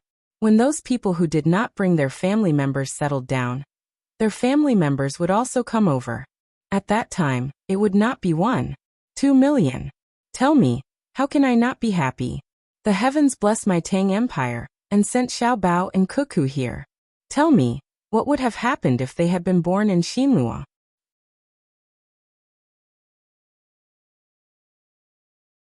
Chapter 1209. Gao Lisher was very puzzled. Every time he saw His Majesty in the past few days, His Majesty would praise his son Xiao Bao and daughter-in-law Cuckoo. What was going on? The 2 children were indeed good, but there was no need to praise them every day. Thinking of His Majesty's question, he replied, "I reckon that if what Your Majesty said is true, the northern part of Hebei province has already belonged to Xinlua. Moreover, Xinlua is strong. After all, their country is small and easy to govern. Xiao Bao and Cuckoo will have a very easy time dealing with it. Unlike the Tang Empire, where the land is vast, there are many people, the geography is complicated, and disasters occur frequently. Xiao Bao and the others have many things to consider. They have to consider everything when dealing with it. It's difficult. In my impression, they never seem to play like other children." Speaking of this, Gao Lisher's eyes were slightly red, and his heart ached. Li Longji listened and ate a few mouthfuls of radish skin. The rich taste of aged vinegar stimulated him to breathe a few times, and he felt much better. After Gao Lisher finished speaking, Li Longji took a bite of the cake. As he chewed, he said in a vague voice, "If they were born in Xinlua, I would not lose the northern part of Hebei province. The population there is small, the winter is bitterly cold, and there are many mountains and few plains. Xiao Bao will not occupy that place. I have no doubt that the first place to be lost will be the eastern part of Hunan province. They will also take away Dang province, Lai province, Jili province, and the place near the sea that they named Bohai Bay. Then it will be Huainan province and Jiangnan province, because they are all close to the sea. Countless Xinlua gunboats cruised on the sea. The place that they occupied on the Tang Empire's shore was built with tall reinforced concrete cities with cannons on it. If I send troops to attack, the catapults will be destroyed in the artillery fire before they can be transported to their positions during the siege. Then it will be risking people's lives to build ladders.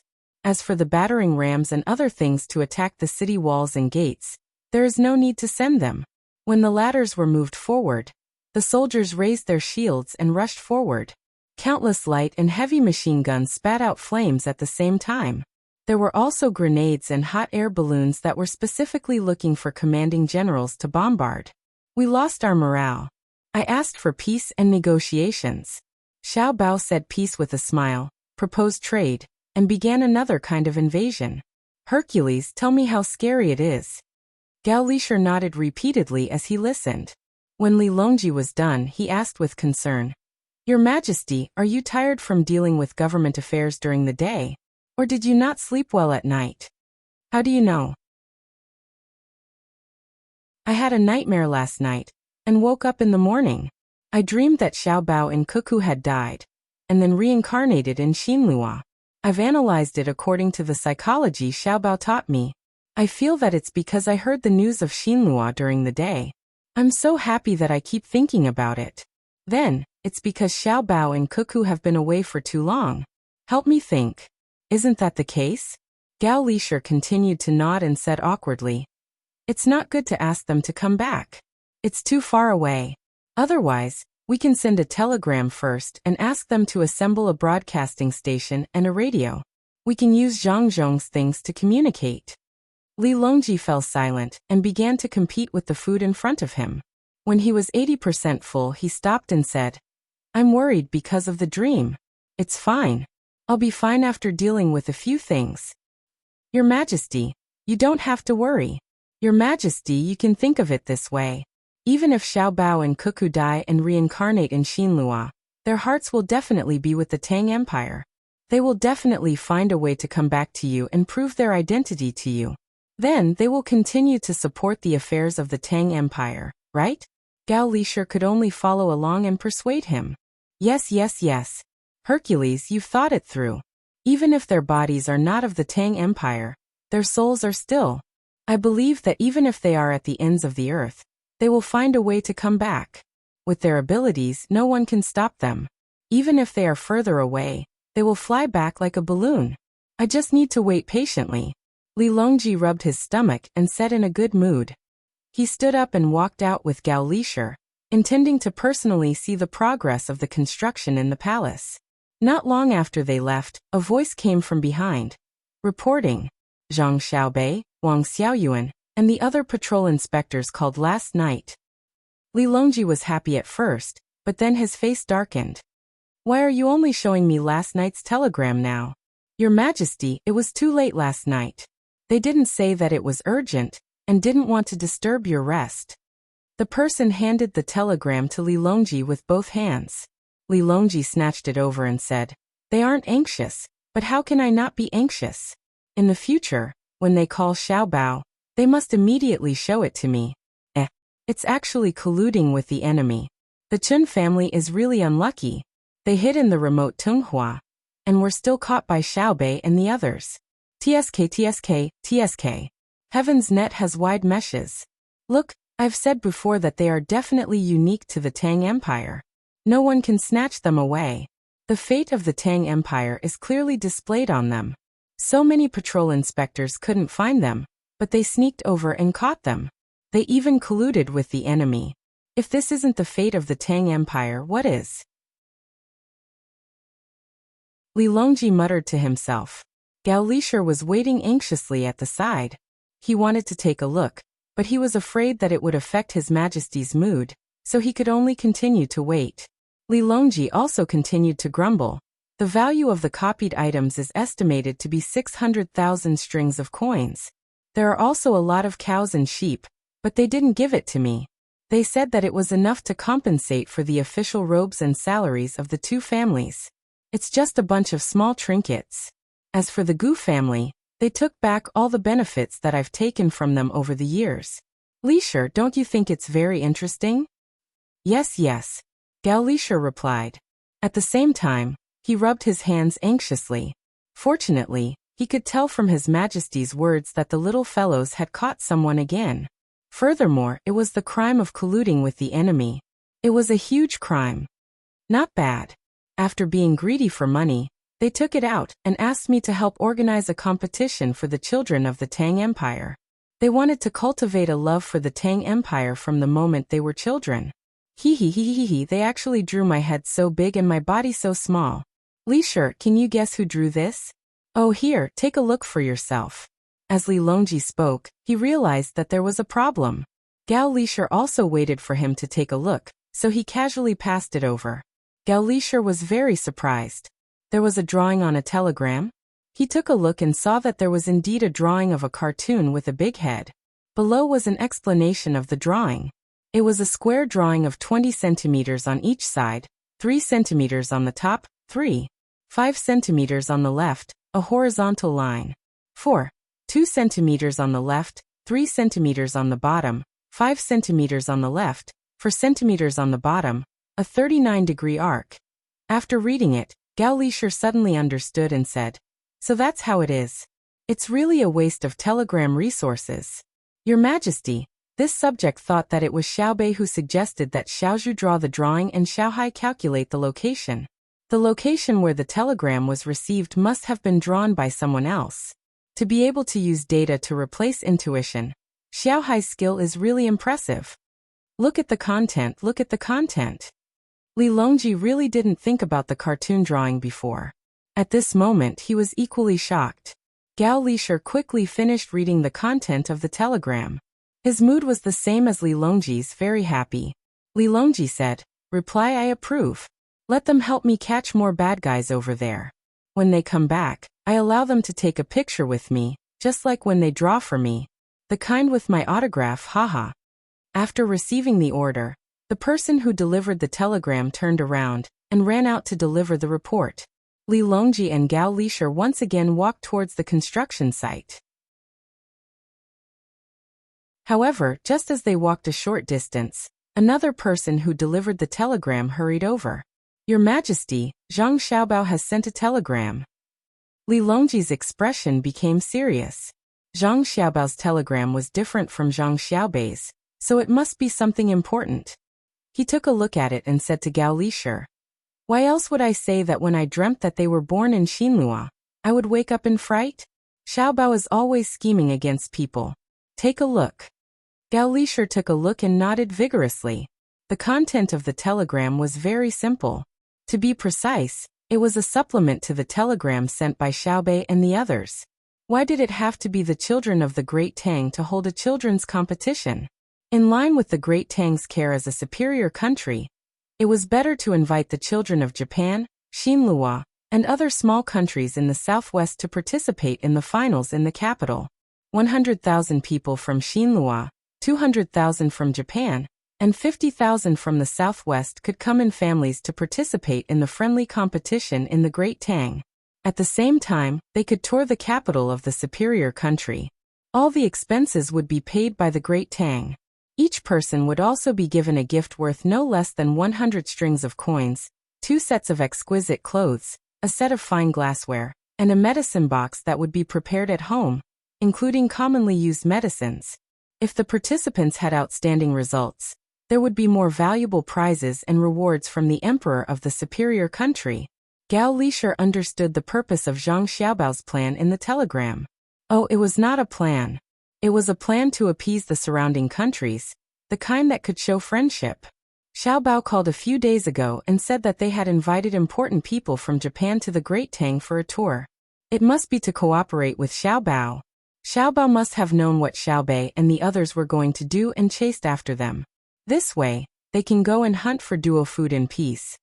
Gao Lisher analyzed the situation.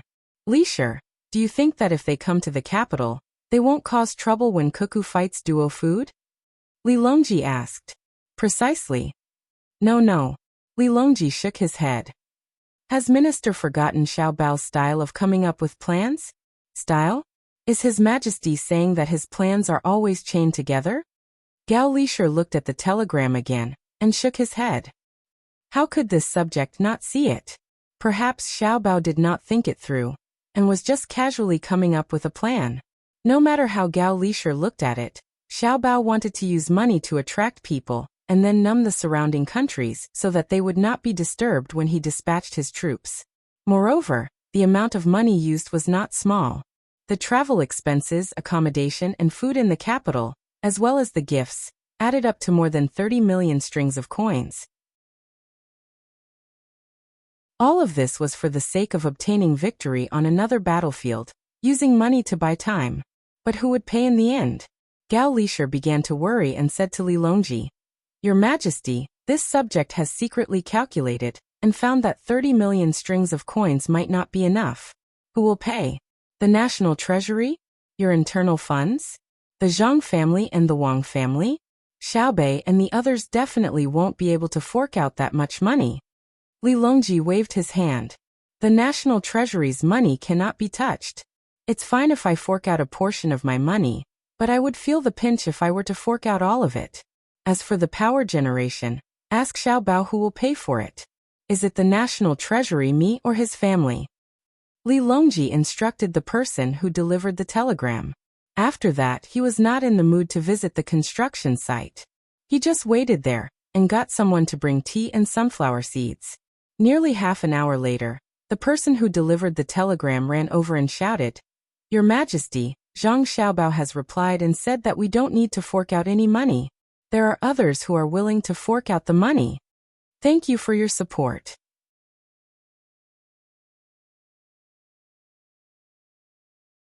Chapter 12:10. Accompany us to the construction site. When Li Longji heard the report, he put his hands behind his back and walked towards the back. After Gao Lishir was reassured, his footsteps became lighter. "Lishir, to be honest, I quite dislike Xiaobao. He always speaks halfway.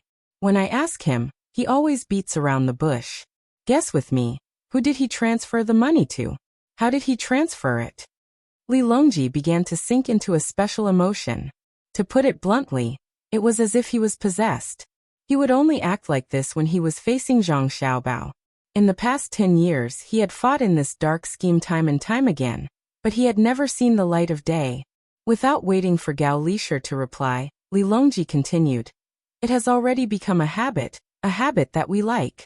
We can only relax when we are facing Xiaobao and Cuckoo, apart from the harem. Do you know why? This subject does not know, but this subject also dislikes Xiaobao. When others face this subject, they will always flatter me, but this subject has never seen this from Xiaobao and Cuckoo. They will not mock this subject behind this subject's back, because of the defects of this subject's body, nor will they flatter this subject because of this subject's status. Xiaobao will sometimes flatter this subject, but this subject knows that it is definitely not because this subject is close to your Majesty, but because he has recognized this subject as his adoptive father. This subject, who is used to others flattering this subject, feels uncomfortable." Gao Lishir followed Li Longji's words and acted as if he was angry. Li Longji smiled and patted Gao Lishir's shoulder. "As expected of this subject's most considerate Lishir, you are as hateful as Xiaobao. You have to beat around the bush even when explaining things. You should have just said that Xiaobao is not afraid of this subject. Why did you have to shift the topic to you? They are indeed not afraid of this subject. In fact, they don't even show the most basic respect.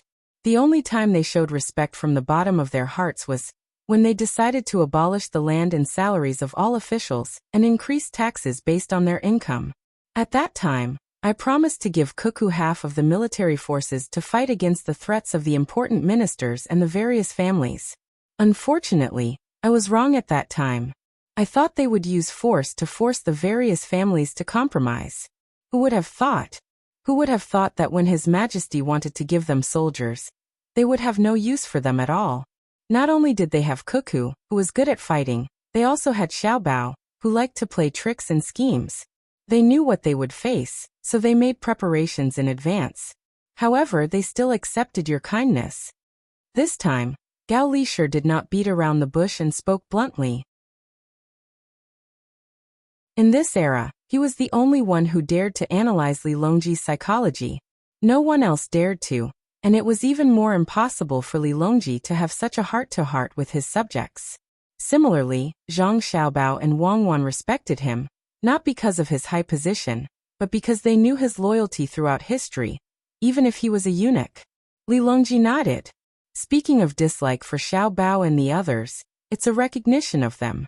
However, there are people that I truly dislike.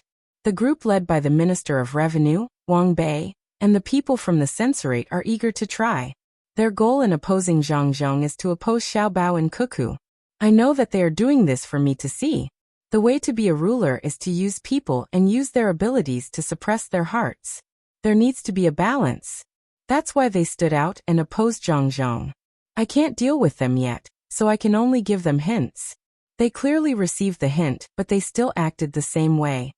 Li Longji's expression turned ugly as he spoke, as if he thought that Wang Bei and the others wouldn't understand his intentions. Furthermore, they were hinting at him through their actions, asking him to remove Zhang Zhong from the position of Minister of Works, even if it was another minister. The problem is that Your Majesty doesn't need to be balanced against Xiaobao and Cuckoo. This subject has discovered that they are also ambitious. The difference is that their ambitions are not in the imperial court, but outside. They want to use all sorts of methods to seize more land and resources, so that the common people of our dynasty can live better lives. According to their psychology, this is the path that they use to realize their personal worth. This subject feels that the imperial court and even imperial authority are too small for them, and they aren't willing to tie themselves to the court and play with the world. Gao Lishur was even more disgusted by Wang Bei and the others.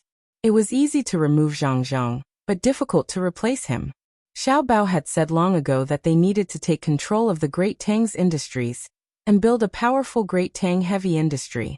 If Zhang Zhong wasn't given the position of Minister of Works, Xiaobao would definitely have split the research institute and not allowed anyone else to interfere. But it was clear that Wang Bei and the others wanted to seize the research institute. How could that be possible? Let alone Xiaobao and Cuckoo. Even His Majesty wouldn't agree. Only by placing the research institute in the hands of Xiaobao and the others would His Majesty be at ease. He wouldn't have to worry about the speed of development or the problem of confidentiality. Thus, we intend to adjust Wang Bei's position. What does Minister think? Li Longji asked. This subject believes that it cannot be done. Wang Bei has done very well in the Bureau of Revenue. If it were someone else, they would have made many mistakes. Moreover, Xiaobei and the others have already acted first and cut off the free welfare provided to Wang Bei's family. Wang Bei's daughter-in-law was pregnant at the right time, so Xiaobei and the others took out the things to send over. Benevolence and righteousness. Little children also know how to give and take. They're much better than many officials in the court. When officials are in conflict with their opponents, they won't rest until they're dead. Who could have imagined that Xiaobei and the others would send so many nutritious products to Wang Bei's daughter-in-law when she was pregnant? Wang Bei should feel ashamed. That child should be able to walk now, right? Gao Lishur wanted nothing more than to kill Wang Bei, but when he considered his opponent's abilities, he could only give up on his grudge. It's born. That child has received a great deal of support from Xiaobei and the others. They're of prenatal education, and they've even sent him a carriage to learn how to crawl and walk. In a few days, he'll probably have his first birthday celebration. We will go and take a look when we have time. When we get back, we can report to Xiaobei and inform them. Speaking of Wang Bei, we remember the court assembly at the end of last year. Because the Zhang family and the Wang family had spent too much on other things, especially on intelligence, the year-end settlement was 5 million strings less than the previous year. Wang Bei was overjoyed. But later on, the new group they set up with the Ministry of Works didn't make a single cent of profit. They were in a situation where they would make a loss during the year, but would be able to make a profit after the year. That is to say, there were no dividends during the year, but they didn't have to worry about making a loss, because after the new year, they would be able to make up for the loss. According to what Zhang Zhong said that day, this is called breaking even. But according to what we heard from Xiaobao, as long as a sum of money doesn't produce a profit, then it's depreciating. This is a type of relative depreciation. It means that our country is issuing more money, so the amount of money that can be bought has decreased. And there's a simple rule.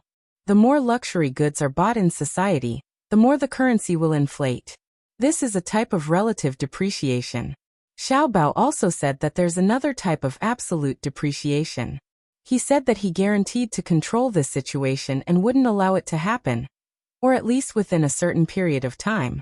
And absolute depreciation is when the rate of increase in currency issuance exceeds the rate of increase in the production of people's goods. This is reflected in the specific situation. The price of goods necessary for survival is rising too quickly, much faster than the rate of people's income. There are two reasons for this situation. First, it's the issue of large amounts of currency when productivity can't keep up. If we don't want to give up on the speed of currency issuance, we have to improve production technology. Second, it's the wrong interference of administrative orders. The ruling class artificially hinders the majority of the people from obtaining the right to currency. If we don't want to give up on this wrong interference, we have to add new administrative policies aimed at the welfare of the majority of the people. This is what Xiaobao said to us. Wang Bei wants us to balance out Xiaobao, but we're confused. What do we use to balance? If we balance Xiaobao, who will balance the country's income and output? Who will balance the problem of unemployment caused by the speed of social development? Who is going to balance the balance between spiritual civilization and material civilization for me? Can he, Wang Bei, do it?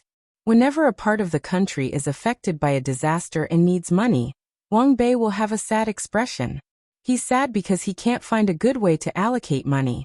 If it's Xiaobao, he's sad because he's afraid that his orders will be issued too slowly and the people will suffer. These are two different things. One is sad because he can't do anything, and the other is worried because he's afraid that his actions will be implemented too slowly for the people affected by the disaster. This is so infuriating. If we were Xiaobao, we'd teach him a lesson. Li Longji muttered a bunch of things under his breath as he rubbed his chest with his hand. It seemed that he was really angry. Gao Lisher hurriedly comforted him. Your Majesty, calm down. It's not worth it. Wang Bei can't do anything about Xiaobao. The censorate wants to impeach him, but they don't dare. Not to mention them, even if Wei Zheng was alive, he would also have to remain silent. Just as Your Majesty said, Xiaobao has already taken revenge on Wang Bei. Otherwise, with Xiaobao's ability, how could the new company not be able to make money? When it comes to making ends meet, it's also a skill.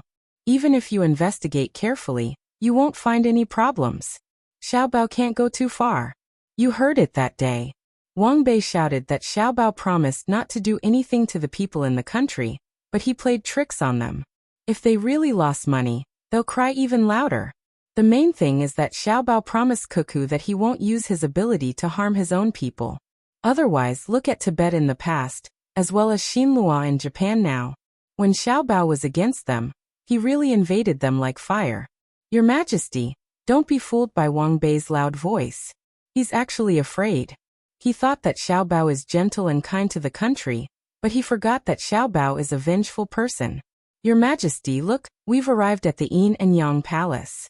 According to your instructions, we'll build a 3-story building here and make some space to build a fountain. We'll raise ornamental fish in the pond and transport local water plants from Hangzhou. It'll definitely be a grand scene in summer. Li Longji looked at the busy people at the construction site and nodded in satisfaction.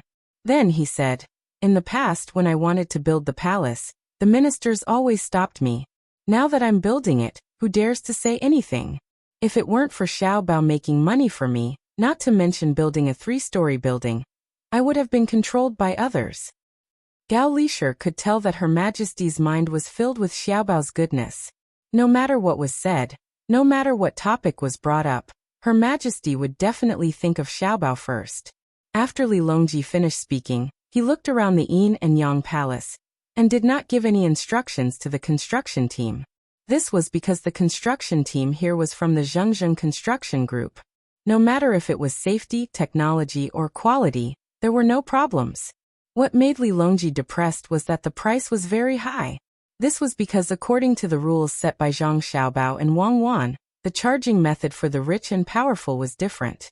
The higher the status and the richer the family, the higher the fee would be. They were not afraid that the other party would play dirty tricks. Whoever had the guts to try it could try. As the emperor, Li Longji's fee for him was naturally the highest. Your Majesty, you don't need to worry. For the internal funds, building the palace is like a drop in the bucket. The annual interest is enough.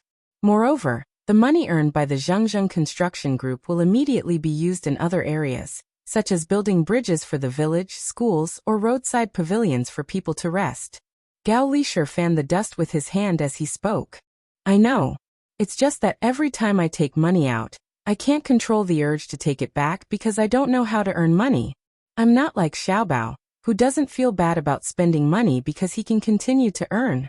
I can't even compare to Xiaobei and the rest, who don't have to pay for all the expenses at home themselves. The money earned by Darling's Candy House can be spent as they please. Furthermore, Xiaobao and Huan don't care. Li Longji murmured. At this time, Gao Lishur did not know how to respond, so he maintained his silence.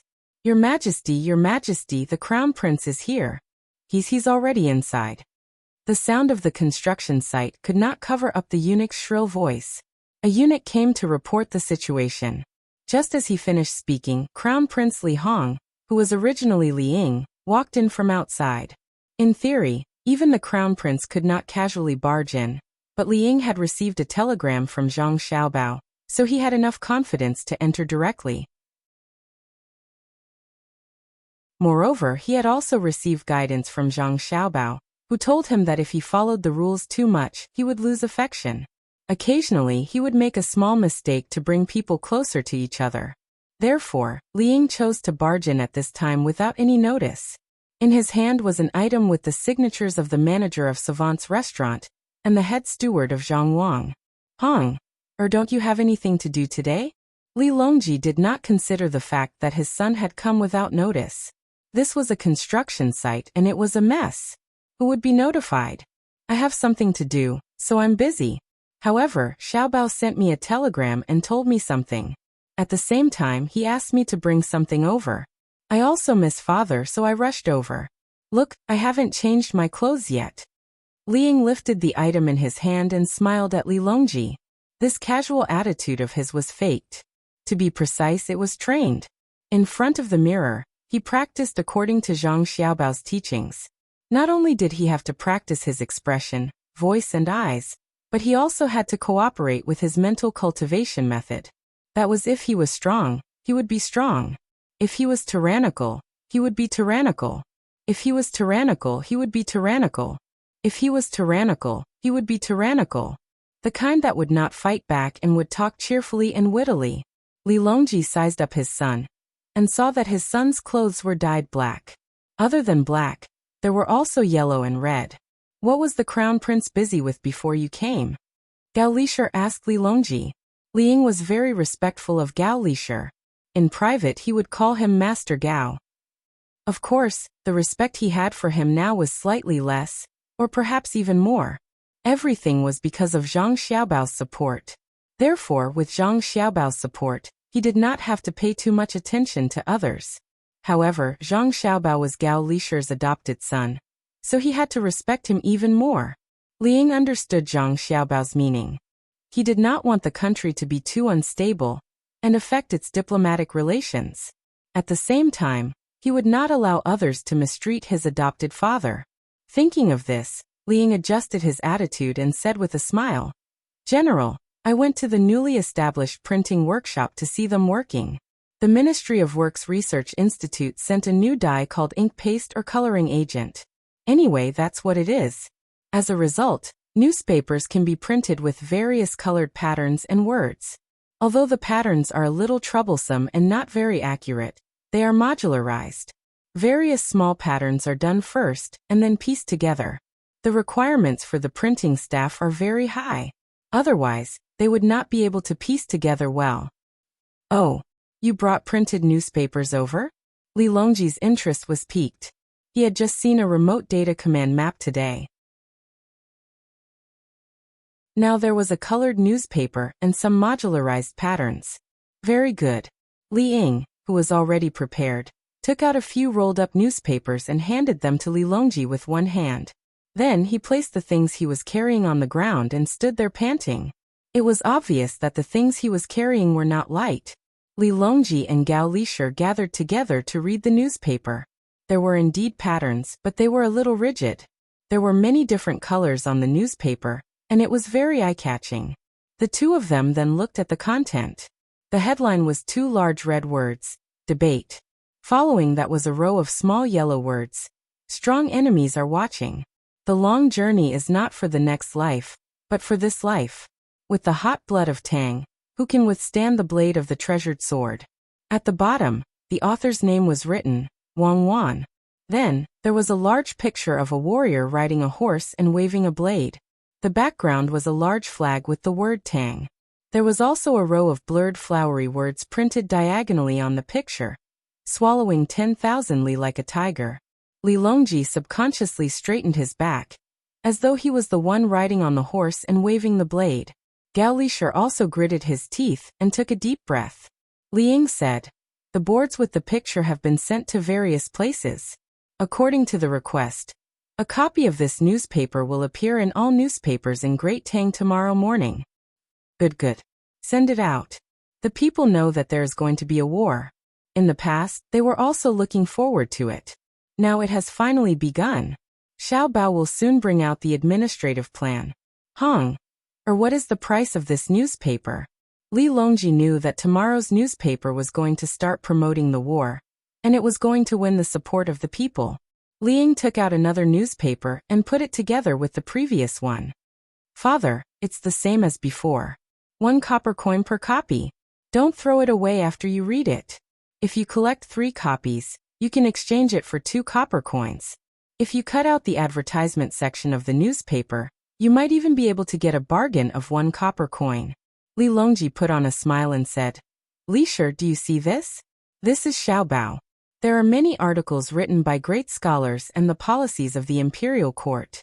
It's easy to sell it at a high price, but look at what Xiao Bao is doing. Why is he doing this? This subject knows. Xiao Bao sells many copies of each newspaper for 1 copper coin. It's not enough to cover the printing costs. But in order to let the people see it, at least their children who have studied for 2 years can read it for them, he only sells it for 1 copper coin. He also sells it for 2 copper coins for 3 copper coins. Buying 1 copy is only a third of a copper coin."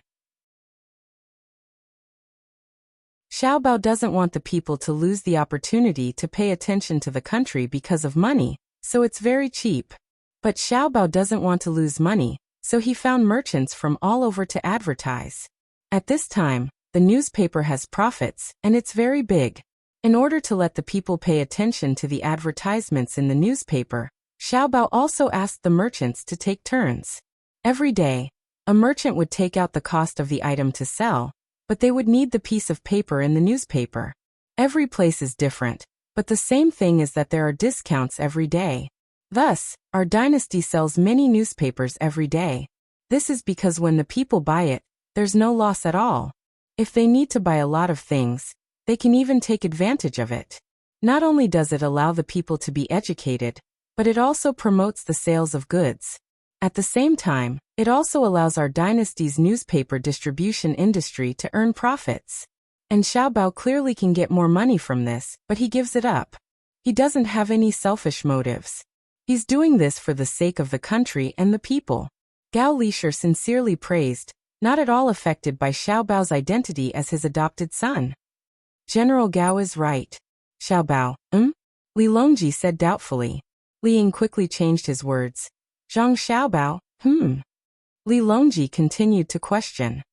"Father, what do you want me to call him? Usually when Xiao Bao sends me a telegram, he always ends it with Xiao Bao. I can't say Zhang Jidushi, right?" Li Ying said awkwardly. Li Longji replied affirmatively this time. Li Ying heaved a sigh of relief. Even though it was just a title, it involved a lot of things. Normally, the people could casually address them as Xiao Bao and Cuckoo. However, officials were definitely not allowed to do so. They had to be addressed as officials. Unless one was a retired official, or an elder recognized by Zhang Xiaobao and Wang Wan. It represented a kind of closeness, a kind of relationship, and even a kind of identity and status in the bureaucracy. Xiao Bao and Cuckoo weren't that easy to address. Thus, Li Ying was allowed to address them as Xiao Bao. It wasn't easy for him to obtain this title. Revealing a sincere smile, Li Ying said, "Xiao Bao has indeed done many good deeds. If they were to make a move on their own people, our great Tang would be in danger. Xiao Bao and Cuckoo are trying to make their own families rich first before helping us. I discovered something, and that is, the more power they have, the better the lives of our people. Many officials come from rich families and are businessmen. The people are jealous, helpless, and resentful. But when I go out for a stroll, I've never heard any of the people say anything bad about Xiaobao and Cuckoo. Could it be that they don't have money? They are truly rich enough to rival a country. Xiaobao has restrained himself, but he still earns hundreds of millions of strings of cash every year. He has already stopped expanding the businesses of the Zhang family in Great Tang, but the people who work with them are expanding, so their money will only increase. But the people still acknowledge them. Why? I've thought about it. They are earning money in our Great Tang, and they are earning it fair and square. At the same time, they have to fork out a lot of money to help the disaster areas every year. Disasters are the same as before, and they never stop. The only difference is that there was no Xiaobao and Cuckoo in the past. Imperial Father, although they always donate money in the name of the Imperial Court, the people aren't fools. What was the Imperial Court's policy towards disaster areas in the past? What's the speed of response now? What speed? Li Longji realized that this was the first time he truly cared about his crown prince. In the past, Li Hong had never spoken so much. He had always been very careful, so he deliberately asked this question. He hoped that he could feel more familial affection and communication from his son. Just like when he was with Xiaobei and the others, it wasn't that everything Xiaobei did was right, but that he cared about Xiaobei's considerate feelings. Even if she did something wrong, seeing Xiaobei's bashful and embarrassed appearance, he had to give her the right answer. Yes, what Xiaobei did was wrong, but shouldn't he support such a cute child? If she was wrong, then she was wrong. Did he have to beat her to death? Could it be that everything he did in his life was right? Nothing went against his heart. Li Longji considered this, so he was very tolerant of Xiaobei and the others, especially Xiaobei. When she hugged you and acted coquettishly, you would feel sorry for Xiaobei's cuteness if you didn't sign a few unequal treaties. Even if you were dreaming, you would be scared awake by guilt. Liang waited until her father was almost done thinking before she said, "Half a month ago, Hedong Circuit's Luzhou had been dry for more than 20 days. Fortunately, they had to plant soybeans, so they weren't in a hurry at the beginning. However, it didn't rain. So Li Sun found me. He is now in charge of the agriculture and industry of the entire Hedong Circuit. Previously, he had already reported it to the Imperial Court, but it was suppressed by the head of the Secretariat. He asked the local officials to pray for rain, but it didn't happen. While I was thinking of a solution, Xiaobao sent a message to the Research Institute and asked them to move the things that were still being tested to Luzhou. That day, the clouds drifted horizontally from west to east as usual.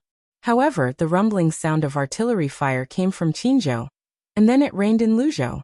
That day was the last few days to plant soybeans. If it was missed, the soybeans wouldn't be able to grow well, or even be sown. On the third day after the rain, the well drilling team of the Ministry of Works Research Institute came. Li Sun told me that he saw the bearings break down one after another because they didn't rotate fast enough. Within a day, the Research Institute had drilled 142 wells in Luzhou, and the local drought was immediately solved. This is what I understand about Xiaobao and Cuckoo's speed. It's not an exaggeration to say that they are as fast as lightning. 1 day of rain, 3 days of well drilling. Therefore, the people are not afraid of the Imperial Court's administrative orders being issued slowly, nor are they afraid of the unrest in the surrounding countries. At the same time, they acknowledge that the Zhang family and the Wang family have endless wealth. They are afraid that Xiaobao and Cuckoo will give up on them. Liang said that the people of Tang supported Zhang Xiaobao and Wang Wan and at the same time, expressed that she also supported them. However, Li Longji and Gao Lisher couldn't follow his train of thought. Liang didn't need to say anything to know that the people supported him. At this time, Li Longji and Gao Lisher were thinking about what could make it rain. This thing was even more terrifying than high-speed bearings. If the bearings didn't meet the standards, it was just that their hardness wasn't good enough, and the curvature of the balls wasn't accurate enough. This was within the scope of industry. Rain was different. Honger, tell me, how did it rain in Luzhou? Li Longji grasped the crux of the problem. Firing cannons. Xiaobao and Cuckoo had people fire cannons at Qinzhou, which is in front of Luzhou. They fired at the clouds, and when the clouds flew to Luzhou, it started to rain. It's very simple. It just needs to rumble for a while. Li Ying's eyes occasionally signaled to Li Longji to look at the things he had brought over. Li Longji no longer cared about his dignity as an emperor. He walked over to Li Ying and slapped him on the head. Are you stupid? This is rain, not a simple method of burning firewood to resist frost. Do you think I don't know how to fire cannons? The problem is, what are they firing? You don't think it's the cannons we're using now, do you? That'll kill people. What exactly did the research institute send up? Li Ying finally reacted and shook his head. I don't know. I only heard that Li Sun sent a signal to Xiaobao for help. Xiaobao sent back several orders in succession, and thus the disaster in Luzhou was resolved. Father, don't you think Xiaobao is amazing? Do I need you to tell me whether Xiaobao is amazing or not? Go to the research institute and ask. Oh, go greet Zhang first. Although you're the crown prince, you can't directly enter. If you're stopped at the entrance, you'll be embarrassed. Zhang will also think that you have something against it. Li Longji instructed. Yes, the son understands. If you provoke Zhang, you'll be miserable. If you scold Xiaobao, he might ignore you. But if you scold his father, then it's over. Li Ying understood very well. Li Longji lowered his head and finally turned his attention to the thing his son brought. He asked, what is this? A large pressure cooker. There's a wild boar's elbow and hind elbow stewing inside. In less than an hour, the meat has already been separated from the bone. It's suitable for use in highlands, Li Ying replied. Li Longji asked curiously, it's so magical? This is good stuff. Let's set up a project. Father, there's no need to set up a project. This is a byproduct of the steam engine. Li Ying smiled and introduced.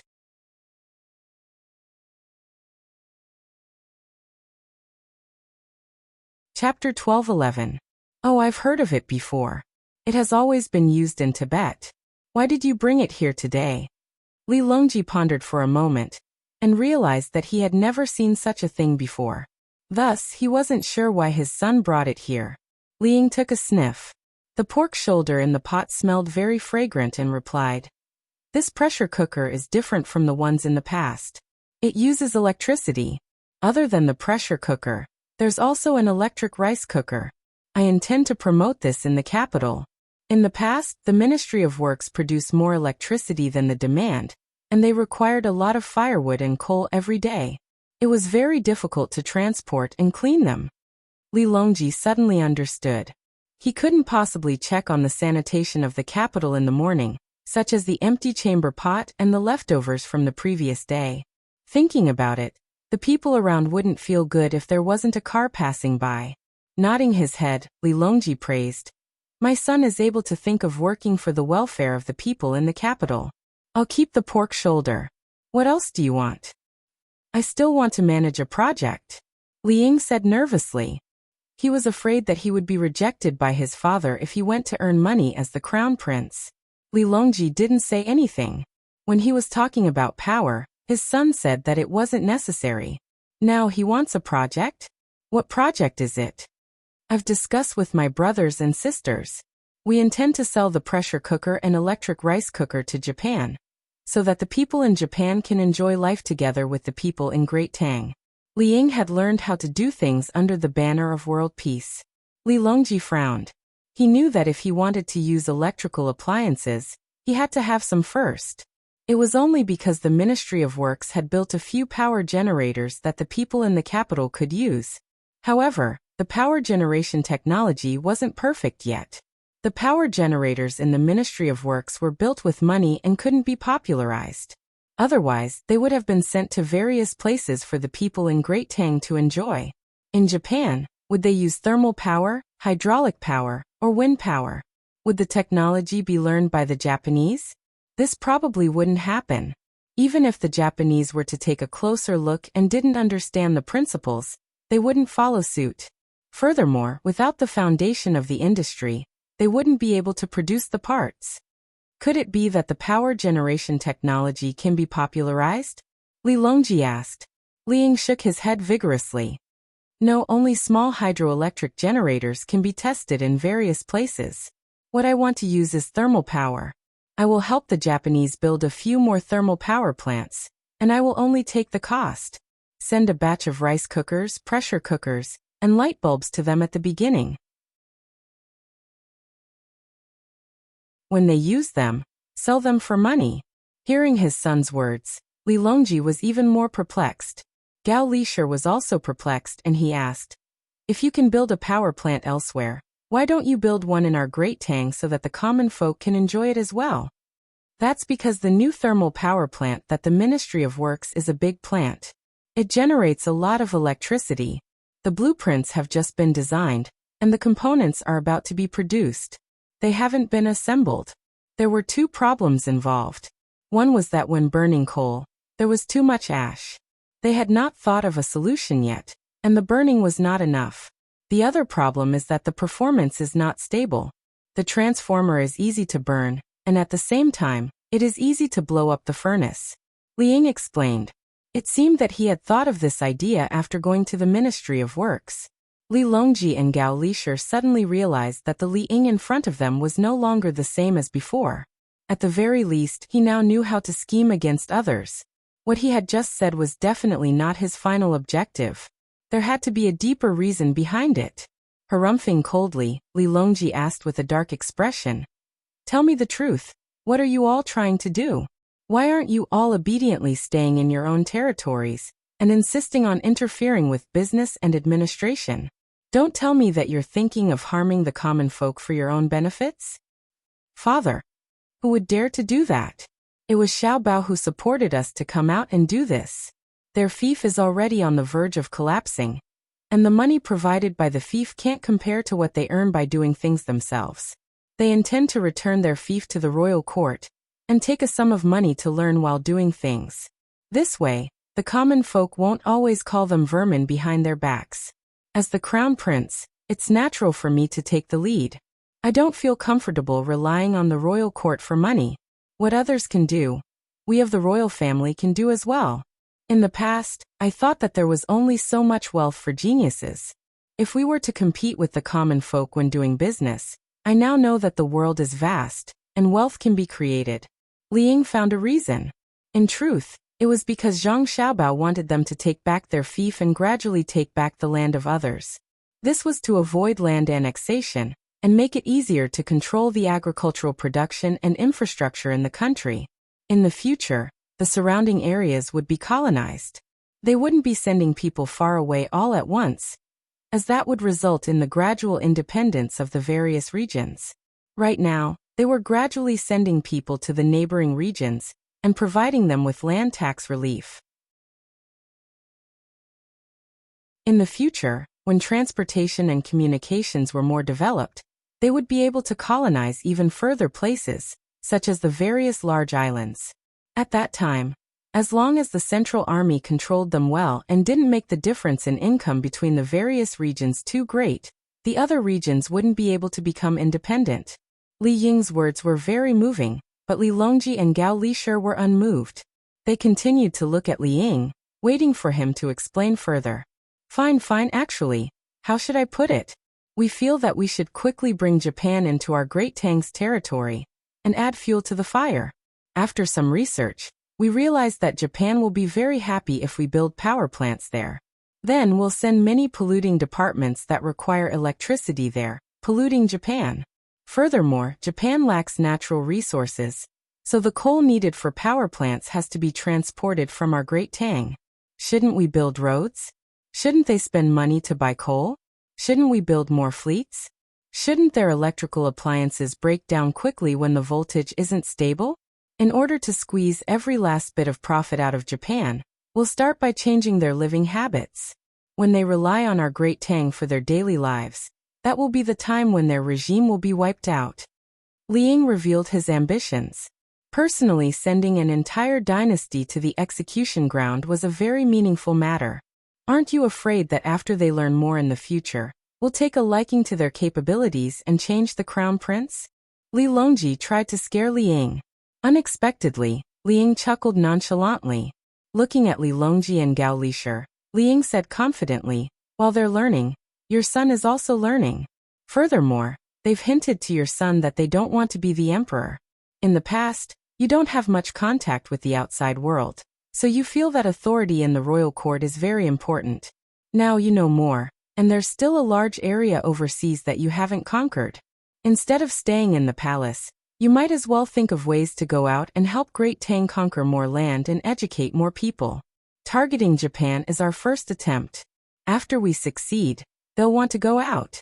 Some will travel by land, and some will take ships. They'll bring many people and guards with them, as well as Great Tang's products. They'll go out and have a look. They'll set up trading companies and realize the value of their lives just like Xiao Bao and the others. When Li Ying spoke, his eyes were filled with yearning. It was as though he wanted to go out and see how exciting the world was.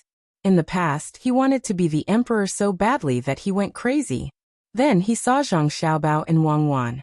Even if the two of them didn't become the emperor, they still held a lot of power and could roam the world.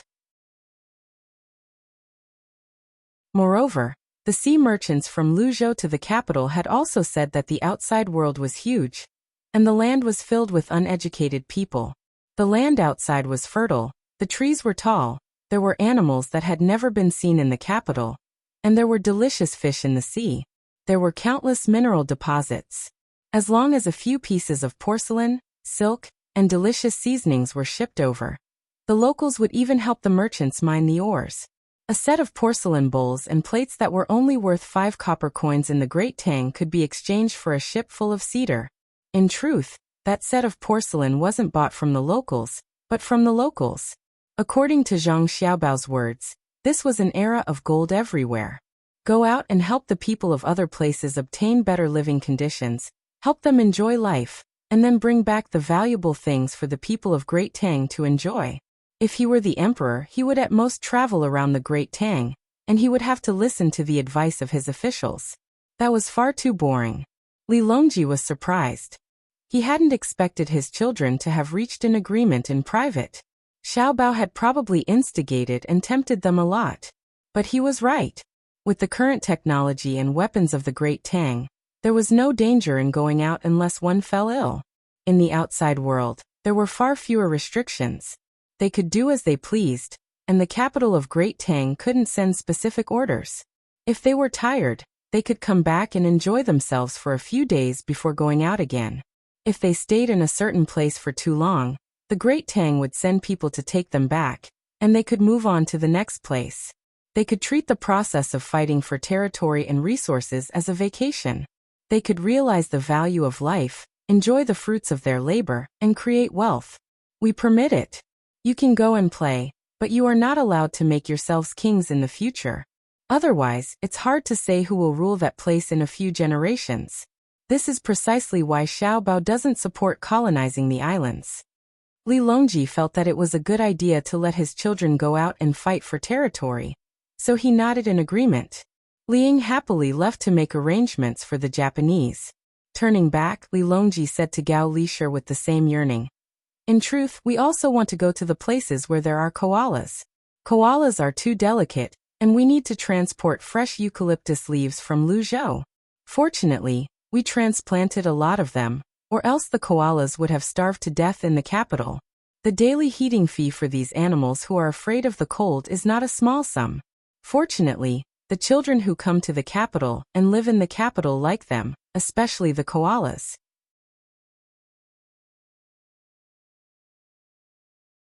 Lisher, I remember that a few days ago, there was a koala that seemed to be sick, but the people in the medical academy couldn't tell what was wrong with it. They just said that it was very listless and not lively. Has it been cured? Your Majesty, it has been cured. The people in the zoo sent Xiao Bao a message. After Xiao Bao asked clearly, he asked someone to carry the koala, and it was cured. Because the color under the koala's eyes is not pretty, no one usually carries it, and it fell sick. Gao Lisher replied. Li Longji could not help but laugh. Haha, so it's true. That little thing can fall sick, because no one carries it? This is the first time I've heard of this. Sai, Xiao Bao and the others are really knowledgeable. Ask someone to tell the people in the zoo to put makeup on the koala to make it cuter, so that people can carry it. Yes, Your Majesty is very thoughtful. Koalas are very cute. Sometimes, when they sit on the tree, they look like pandas. They look like they have been wronged. The only difference is that pandas are very fierce. The zoo in Baoxing County earns more than the zoo in the capital. The monthly profit of the zoo in the capital is very small, but the zoo in Baoxing County can provide a profit of 1,000 strings of coins. The zoo in Baoxing County earns more than that. Speaking of the zoo, Gao Lisher thought of Baoxing County, the place where Xiao Bao and Cuckoo first became officials. Li Longji had almost forgotten about that county. When he heard Gao Lisher mention it, he asked, "What's the situation there now? Don't tell me that Xiao Bao and Cuckoo left, and the new officials ruined the good things they left behind?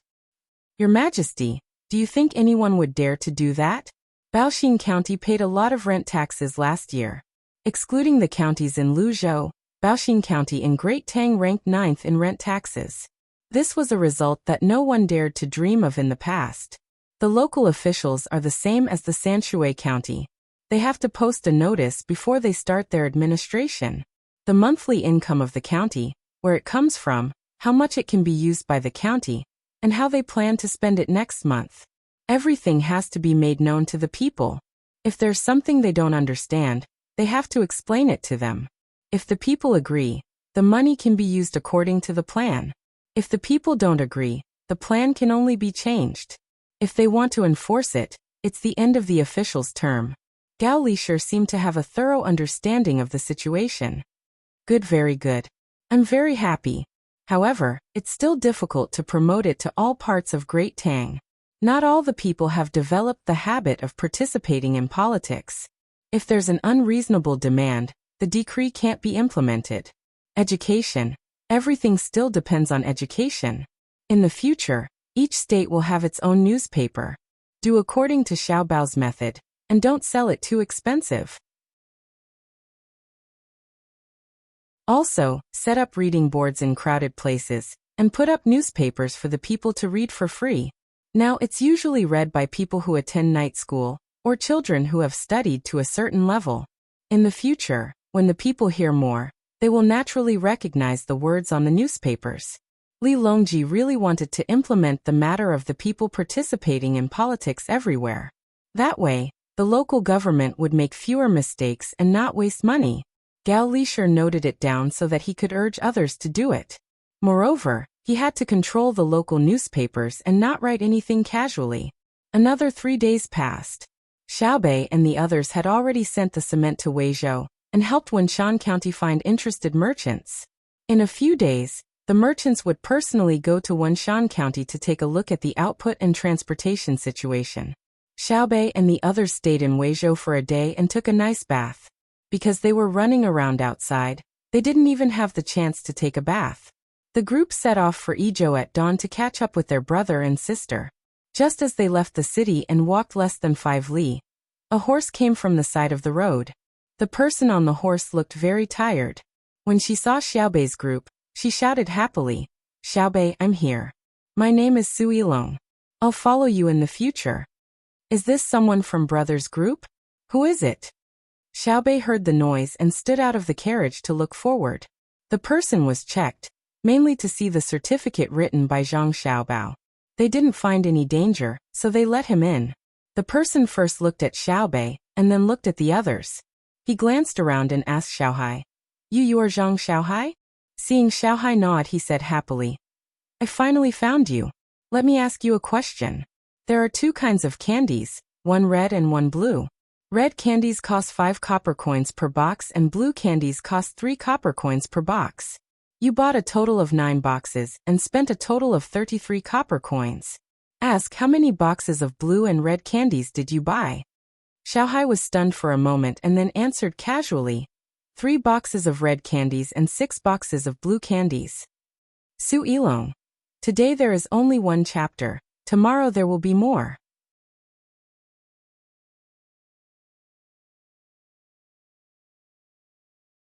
Chapter 12:12. Su Yilong actually knew the answer. He didn't calculate it, but he used the 2 types of boxes back and forth to make up the exact number. In theory, he only needed to make it 9 times, and he had to count the boxes of a certain color to 0. But he knew that if the number was big and changed to hundreds, it would take him a long time to make up the number. He could see that when he asked little C, Little C clearly wasn't paying attention to his calculations. After hearing his question, there was a clear pause, as if he didn't understand why he would ask such a question, but then he easily gave the answer. In other words, Xiaohai could calculate this kind of problem quickly. Su Yilong thought a lot, and was completely shocked. Just as he was about to continue testing the abilities of the other children, Xiaobei's voice rang in his ears. What do you do? My grandfather is Su Jian. He's the academician of Jixin Academy, Yuan Gu, from the Great Wall of Huzhou. He studied books like Records of Heaven and Beginner's Notes and wrote a book called The Legend of De'in. Before Su Yilong could introduce his grandfather, Xiao Yuan's voice sounded. Su Yilong looked at Xiao Yuan in surprise. How did you know? There are only a few people in Jixin Academy. You just have to memorize them. And in order to prevent you from talking bad about my family behind my back and suddenly stabbing me, we have to send things to your family during the holidays. For example, the 3-year-old child in your elder brother's family now eats and uses children's toys. They are all sent by our precious candy house. Unfortunately, when someone took advantage of us, they didn't have the slightest intention to refuse. In the end, they turned around and didn't recognize us. Fortunately, your family still knows that the hand that takes advantage of others is short, and the mouth that takes advantage of others is soft. Xiao Yuan looked like he had suffered a great grievance. Why did he remember it so clearly? Of course, one had to know the family situation when sending things, especially when there was a baby at home. Su Yilong was slightly embarrassed by Xiao Yuan's straightforward words. He had also eaten the birthday cake given by others. The cream on it was very sweet, and it was not given by the Zhang family and Wang family. It was given by the 9 children's own candy house. Therefore, after this blow, Su Yilong's contempt and dissatisfaction disappeared instantly. He decided to follow the children and see what he could learn. At least, Xiaohai's calculating ability was better than his. Since you came here in such a hurry, why don't you find a car and rest first? We'll talk about other things after dinner. Xiaobei didn't know what his brother and sister were planning to do by giving him a person, but it didn't matter if there was one more person or one less person in the group. Right now they were in a hurry, so he ordered the group to continue speeding up. Su Yilong obediently found a car with Xiaobei's toys. She sat on the shaft outside and took a bottle of water from someone. She didn't open it for a while. He swallowed his saliva and asked the person driving the carriage next to him in embarrassment, "Brother, how do I drink water?" The coachman was leisurely waving the whip in the air. When he heard Su Yilong's question, he gave her a simple and honest smile, and took the glass bottle from her hand. He clamped the whip under his armpit, and used his other hand to break the bottle open with his thumb. With a pung sound, the iron lid on the bottle was removed. He returned the bottle to Su Yilong and put the lid back into his pocket. Su Yilong widened his eyes in surprise. He tried it just now, and the iron lid was very tight. He felt that if he tried to break it with his hand like the other person, he would scrape off a piece of flesh on his hand. Damn, I didn't expect the coachman to be an expert. Su Yilong thought for a while, wiped the bottle open with his hand, and raised his head to drink. As soon as the water in the bottle touched her tongue, Su Yilong felt as if her tongue was gently pricked by many needles. She almost spat out the water in her mouth. She suddenly reacted and didn't dare to spit in front of others, so she forced herself to swallow the water. As a result, after the water entered her stomach, she immediately felt an indescribable comfort filling her body, from her mouth to her stomach. It seemed that her breathing was comfortable, and she was more energetic. She burped from her stomach and spurted out from her nose. The sour taste seemed to penetrate her brain, and she couldn't help but shiver. An inexplicable ease lingered around her body. When the taste calmed down, Su Yilong smacked her lips twice. Her eyes looked away and felt brighter. She held the glass bottle in her hand and asked the coachman beside her, "What did you give me to drink?" "A kind of carbonated drink. The conditions don't allow it. Otherwise it'll taste better if it's iced," the coachman replied. "Why haven't I seen it before? I don't even see it in the supermarket outside." Su Yilong felt that it would have been better if she had come earlier. Such a delicious, comfortable and refreshing carbonated drink. She would regret it if she tasted it later. The coachman continued to wave the whip a few times and didn't reply. After waiting for a while, Su Yilong saw that the other party didn't intend to tell her. She lowered her head and pondered. This thing must be something that the Zhang family and Wang family enjoyed in the inner courtyard, just like the canned food and heated food in the past. The purpose of its research and production was to let the people in the inner courtyard live better when they were outside. It was a special kind of care and welfare that others wouldn't even think about. Only when a better welfare product of the inner courtyard was developed would the previous one be sold as a high-end product for others to enjoy. This situation was known to everyone in the Tang Empire, so no one wanted to bribe the inner courtyard of the Zhang family and Wang family with money. They wouldn't agree. In the whole world, no one could find a main family like the Zhang family and Wang family. The kind of warmth and mutual love that blended together couldn't be bought with money. In envy, Su Yilong carefully took another sip. Under the circumstances of preparation, she finally tasted the good taste of the carbonated drink. She stuck out her tongue and licked her sweet lips. She carefully asked the coachman, "Is there anything else that can be eaten?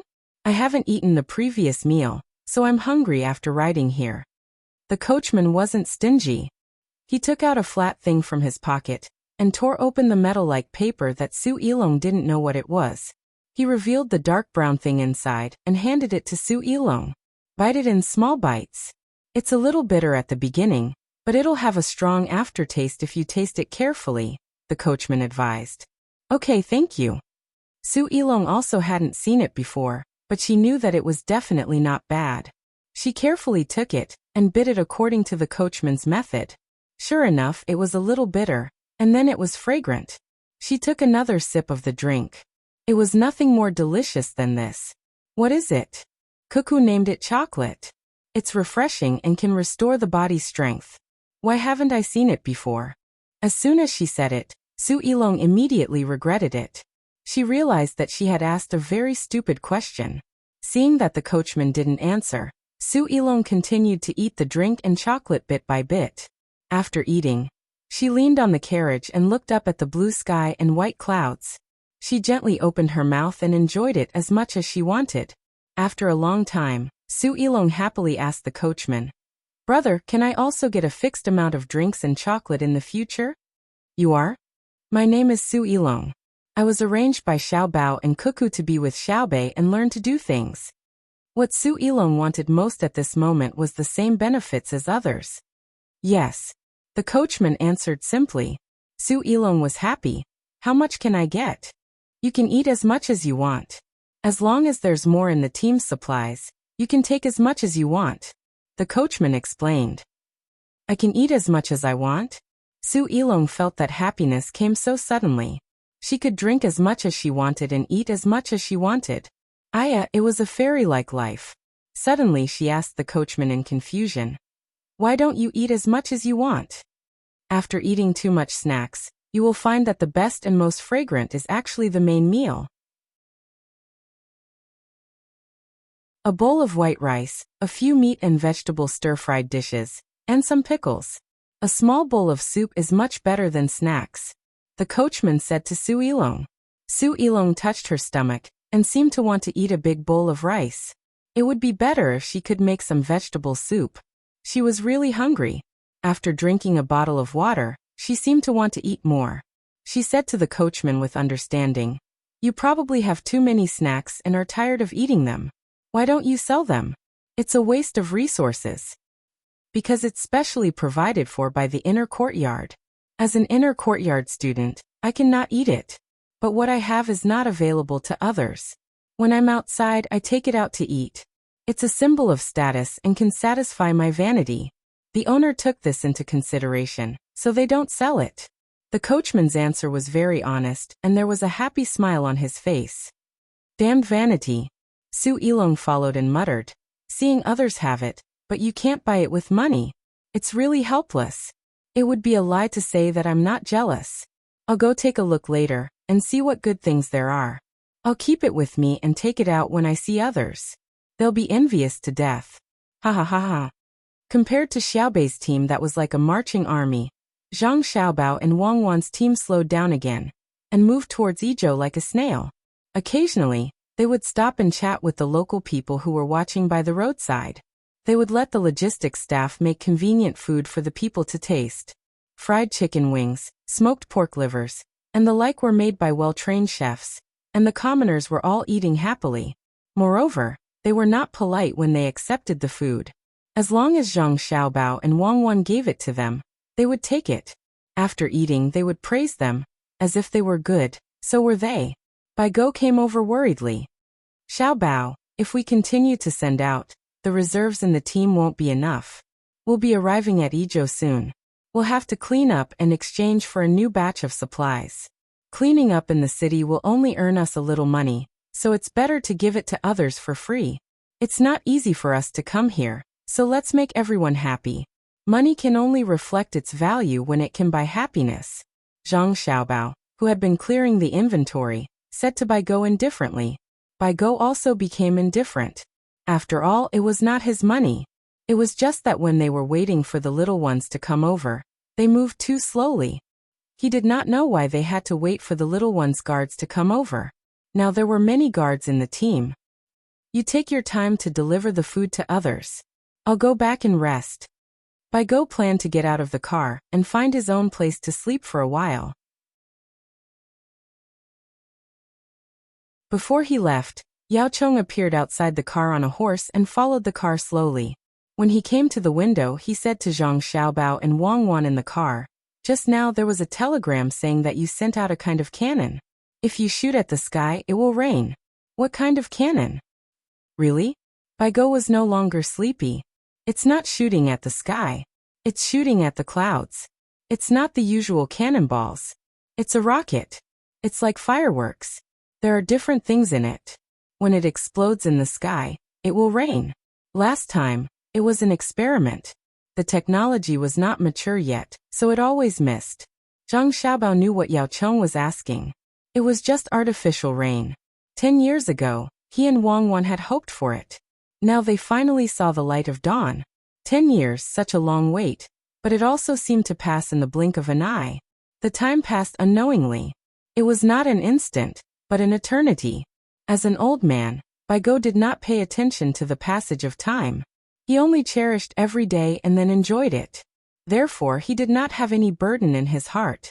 What others did to him, and what he did to others, was not as good as what he had now, because he was more direct when he asked. If he could get some good news, he would take advantage of others. If he could not, he would think of other ways. "Xiaobao, did you specially ask the Research Institute to do research on the drought in the Tang Empire?" "Very good. It's what we should do to think about the people's lives." Bai Go asked indirectly. Zhang Xiaobao shook his head and said with a smile, "For any invention, no matter what the intention of the inventor is, the first thing that the ruler thinks of is to use it in war. When Cuckoo and I provided technical ideas, we naturally did not think about artificial rain first. Instead, we thought about the scene of countless rocket launchers being fired at the same time on the battlefield. Cuckoo's and my initial idea had very low requirements. That was within a range of 10 to 15 kilometers, there would be hundreds of rocket launchers, and at least 3,000 rocket launchers would be fired in a few minutes. It would be an area of saturation attack. Unfortunately, whether it was the range or the accuracy, the people of the Ministry of Works did not give us a satisfactory answer. We thought about it together, and then thought that the rocket launcher could be simplified and used for artificial rain. I'm not afraid that you will laugh at me if I tell you." Wang Wan played along and smiled bashfully. Who asked her to be prepared to hit someone in the beginning and not the clouds? Bai Go was silent. Yao Chong was also speechless. The two of them were not stupid. They understood why Xiaobao and Cuckoo thought about making rocket launchers. It was because the cannons used usually could not fire so many shells in a few minutes. But were the two of them war maniacs? It was clearly a design that could help the people in the dry areas, but it was developed to destroy the enemy. Are rocket launchers good, useful to hit people? Yao Chong wanted to know more about this. Zhang Xiaobao nodded. Yes, but we won't be able to use them in the next few years. The technology for hitting clouds is simple, but the technology for hitting people is very complicated. The advantage is that it is light and convenient compared to cannons. The disadvantage is that the cost is too high. But it doesn't matter. In order to protect the lives of our soldiers and to effectively kill the enemy's forces, it's okay to spend some money. Let's wait and see. Based on the speed of the Ministry of Works research, it should be no problem in 8 to 10 years. If they don't learn foreign languages and only focus on mathematics, they can cultivate a group of smart geniuses in 6 to 7 years. Ordinary people won't be able to do it. The technicians trained by my family started learning more early, more than 10 years ago. The Ministry of Works recruited people from all over the country a little later. However, the people recruited later all had very good skills. They only lacked more advanced theoretical support. According to the current speed of development, Cuckoo and I can still provide guidance on the direction of research. Give us another 10 years, and we will be able to truly subdue the enemy without fighting.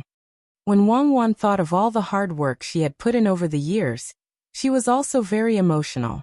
Her eyes were slightly red as she said, "Yes, I believe that with their tireless research and learning, after the great Tang Empire, we don't need the special forces to take the life of a person in any country. We just need to inform the ruling class of that country, and they will send that person's head over themselves." Can this old man live for another 10 years? Baigo also wanted to see that day, but he was worried about his health.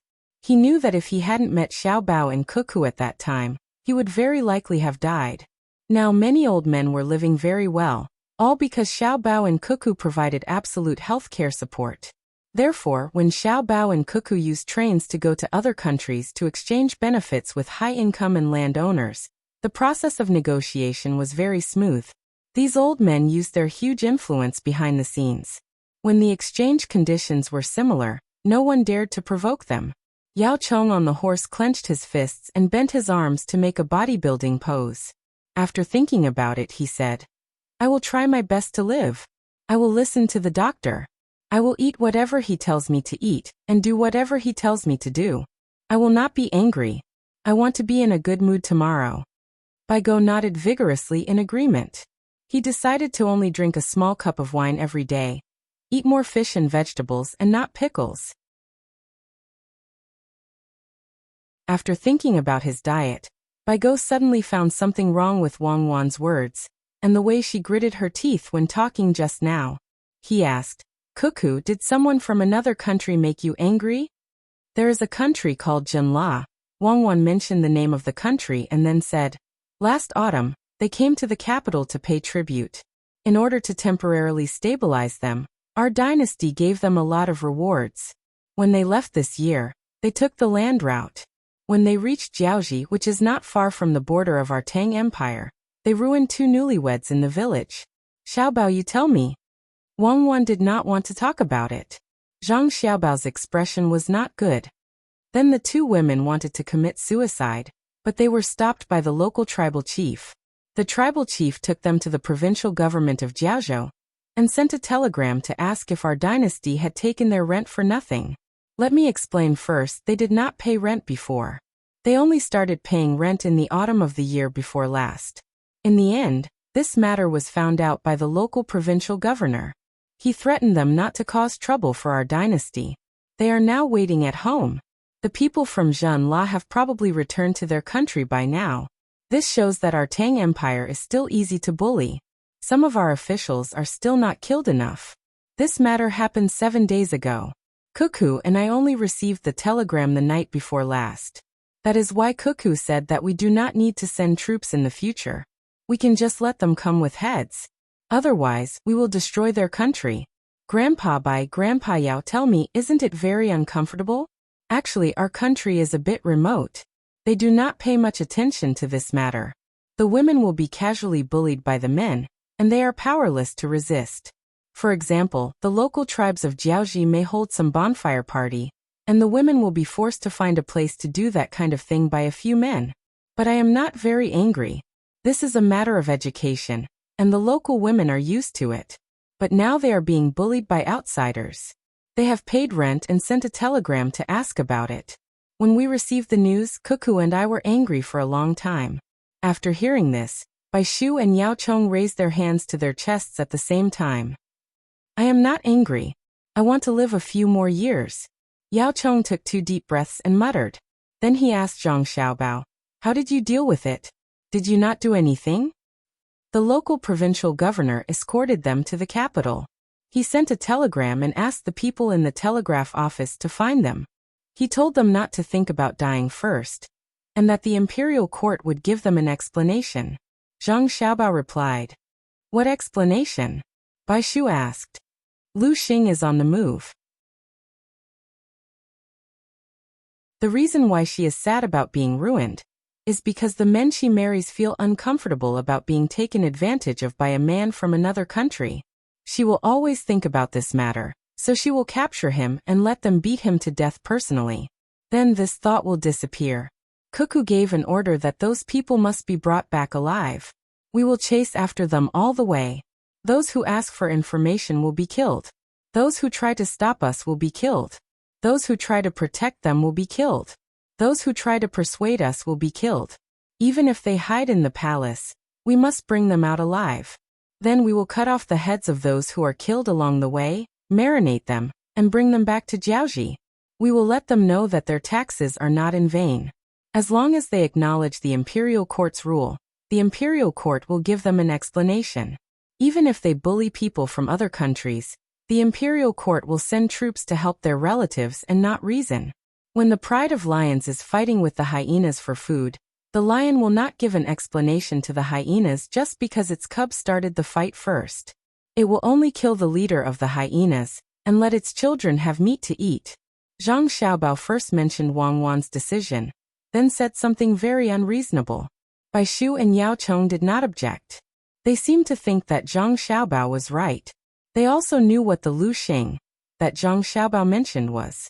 It was a revenge special force formed by all kinds of talents from various elite troops. Its full name was the Lu Xing Battle Squad. Everyone in it had a name that belonged to their own star. Death is the Shining. Xiaobao, Cuckoo, what if the Lu Xing Battle Squad you send provokes Zhenla, and they go crazy and suddenly send troops? Yao Chong asked worriedly. Then we won't fight Duosher first. Let's get rid of them first. How dare a small country shout at us? We would rather lose 100 times the price in other aspects than make any compromises or concessions to them. I, Wang Wan, will put my words here today. If they dare to say no, Xiaobao and I will personally lead troops and slaughter the fire of their entire race. Otherwise, what right do we have to make the people of Tang love this country? Wang Wan swore with a gloomy face. Originally, everything was going well. The plan for Duosher was going very smoothly. Moreover, they had already suppressed Japan and Xinlua. At the same time, they could use other means to seek more benefits from Japan and Xinlua and make arrangements. In the end, Zhen Le's people came to pay tribute. When they returned, they had to find something to do, so the two of them had no choice but to consider the thoughts of the people in their country. Could they not send the Lu Xing battle squad to capture them?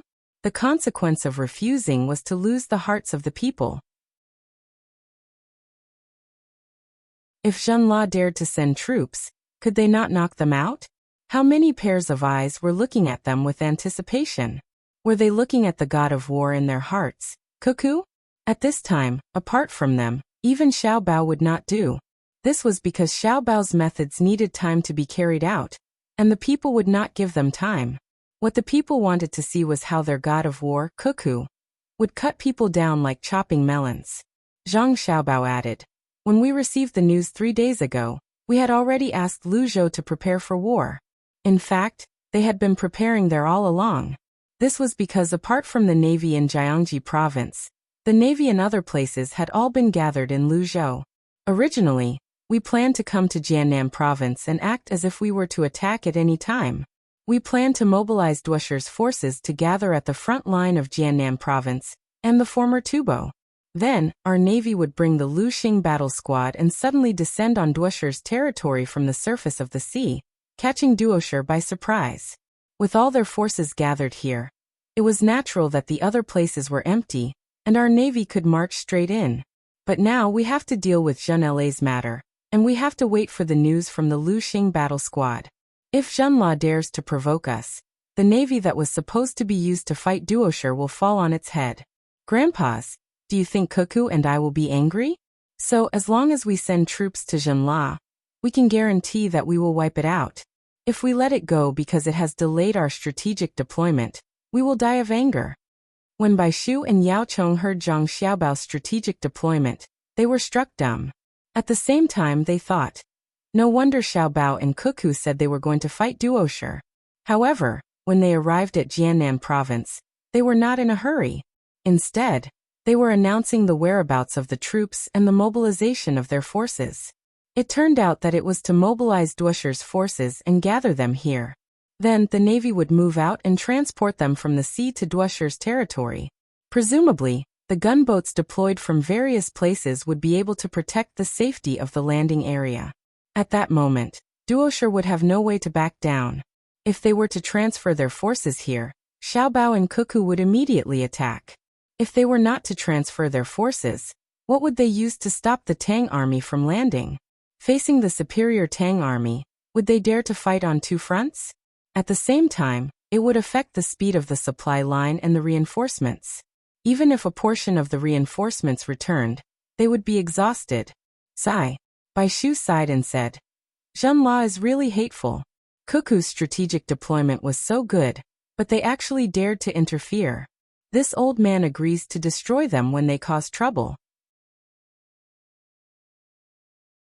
But after that, when can they attack Duosher again?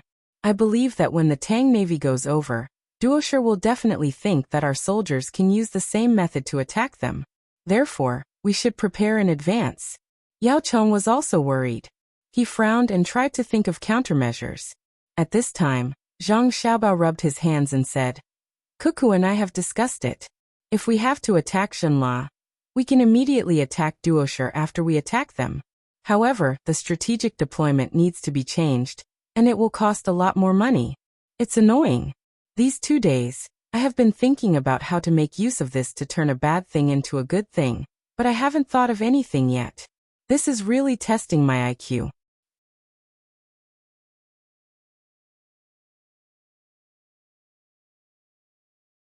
Chapter 12-13. Whether or not to attack Jinla and how to attack them would depend on Jinla's reaction. Zhang Xiaobao continued to think about how to turn the unfavorable situation into a good one for the Tang Empire. He went into another carriage alone to ponder. Bai Shu and Yao Chong wanted to help but couldn't. Their way of thinking was different from Zhang Xiaobao and Wang Wan. To be precise, their way of thinking was the way of thinking of the normal ruling class. If they could solve the problem without using weapons, they would try their best not to use weapons. Otherwise, it would be a waste of manpower and resources. Zhang Xiaobao and Wang Wan wanted to speed up the expansion. While the weapons were advanced and the morale was high, they wanted to occupy more territory and plunder more resources. Seeing that Bai Shu and Yao Chong were still worried, Wang Wan persuaded, Grandpa Bai, Grandpa Yao, don't worry about the lack of domestic supplies, and don't worry about the sharp rise in domestic prices. In fact, we have other ways to solve the problem of Jinla. That is, we can send people to their ruling class to exchange benefits and let them take the initiative to send people over. But Xiaobao and I have unanimously decided that we can't indulge their bad habits. The exchange of benefits itself represents our weakness. Bai Shu waved his hand. No need to say more. Let's fight. I can see that even if Jinla doesn't attack this time, you will still attack them when you have the time. They are too close to the Tang Empire. Sooner or later, they will belong to the Tang Empire. Yes, Xiaobao and I also think so. Moreover, their land is connected to ours. If it were Japan, we may be gentle because our ships are enough to control the people on their island. But the neighboring countries have the ability to send troops, even if their weapons are not advanced. Wang Wan admitted very straightforwardly. Peace would only appear when the difference in military strength was not big. The entire history of human beings in the world was actually a history of war. In war, resources were obtained, technology was developed, and technology was used to start wars. Whoever didn't follow the footsteps of this rule would be beaten. Neutrality was the charity given by the strong countries under the balance of interests. Bai Go and Yao Chong didn't want to waste their energy on this issue. They left Wang Wan's car and got together to discuss the fishing when they arrived in Izhou. Seeing that they did not try to persuade her, Wang was very happy to have someone take out the military map and continued to study the route of the army to attack Xinla. She did not want the other party to withdraw their forces when the situation was dire, and then hide in the mountains and forests while she played a jungle battle with them. That was truly too cruel. The advanced firearms of the Great Tang would be limited, and the number of casualties would increase. Thus, a strategic objective had to be set, and only then could tactics be used flexibly. All the generals looked forward to forming a strategic objective after completing countless small tactical objectives. Xiao Bei's team was still moving forward quickly. Xiao Bei's 9 children were still carefree. They did not need to worry about the strategic problems of the country, and they certainly did not need to worry about the livelihood of the people. The only thing they could do was to spend the money earned by the candy house on the children of the Great Tang according to their own ideas. In fact, no matter how they spent, it would not be wrong, because they did not need investment and return. Although the money they earned every year was higher than the national revenue of Japan in the past years, it was only a small part of the current Great Tang. They had time to read books, edit and organize various kinds of stories for their younger brothers and sisters who stayed at home, and then teach others to show their strengths. Not only could they teach others, but they could also consolidate their knowledge. As for playing, they did not lack, and they also had many toys. They did not lack the right to have toys because adults also had toys. Su Yilong did not eat that night. After eating a lot of snacks, he was not hungry anymore. Then he went to Xiaohai, who was teaching others, and listened to Xiaohai teach mathematics. Although Xiaohai was good at mathematics, the overall 9 people were very bad. The other 8 people's level was equivalent to that of Wang's 4th grade, so Xiaohai was able to teach them with ease. Su Yilong's level was slightly better than that of the 4th grade, but definitely not at the level of a 1st or 2nd grade. Therefore, he listened very seriously, ready to lay the foundation first, and then learn more advanced mathematics from Xiaohai. Okay, tonight we will go out for a while, rest for 3 hours, and continue tomorrow morning. We will be able to meet up with brother and sister at dusk, and then we will go to Izhou as usual for a day. Our difficult days will be over. After listening to the lesson, Xiaobei said happily. Rushing like this, even if they stayed in the carriage, obviously would not be comfortable. Once in a while, it was okay for 2 or 3 days, but they had enough of running back and forth like this. Su Yilong thought that it was very hard for the 9 little guys to keep running with the team outside, so she advised, Xiaobei, in fact, you just need to follow your brother and sister. Why do you have to run out? It will be easy to get tired and sick. It's okay. We are still okay. Don't you see many children around our age, studying hard in school during the day, and helping the adults when they go home at night? Just like Tunghua County, although there was a school, it had not reached the level where all the children lived in school. The farthest child had to walk for 3.5 hours to get from home to school, and another 3.5 hours to go home. I have seen the teachers we found when we left, and their standards are far from the same. But the children are very satisfied. In comparison, we are really too happy. Not all teachers can be like brother and sister, and specifically weave knowledge into stories. Xiaobei was very sensible, and compared the situation of the other children. If only the students in the Imperial College could be like you, Su Yilong said with emotion. Xiaobei curled his lips in disdain. Them? Their lives are so good. Their families are all rich and powerful, and they have their own maids and manservants. Usually, they just flip through books at home and have someone to wait on them. When they reach school, someone will bring them lunch at noon, and then there will be teachers like great scholars to teach them. During class, they are absent-minded, and when school is over, they will go somewhere to play. This is the Imperial College, and the Imperial College is not very good. It is said that there are children of poor families in there, but in fact if they are selected from the local government, how can they be poor? There are already local merchants who sponsor them, and there are capable people who value them. Saying that they are poor is relative. It is not that they can't eat meat, but they can't take out the money to hold banquets and poetry recitals. Xiaobei was very familiar with the situation in the national key schools, because the Imperial College had sent them invitations more than once, hoping that they could study there. In the end, They were directly rejected without any mercy. Not only did they say to the person who sent the invitations that they were ashamed to be associated with the students there, but they also said that the teachers wanted to teach them, but they were not qualified and were not worthy. The students in the Imperial College were very angry, and so were the teachers, but they could not do anything to Xiaobei and the others.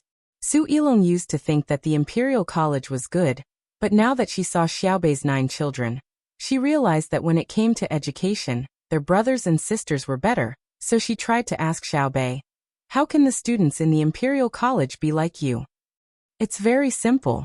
Brother said before that when all the children in the Tang Empire reach a certain level of knowledge, the students in the Imperial College will no longer have the advantage of education, and they will be able to find their own position again.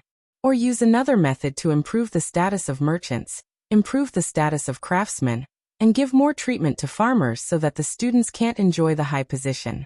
But I don't want to do that, especially the status of merchants.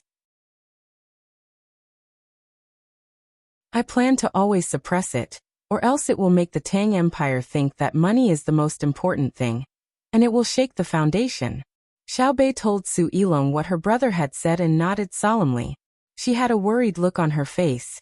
It was not clear if she could really understand, but her expression was impeccable. Su Yilong was stunned.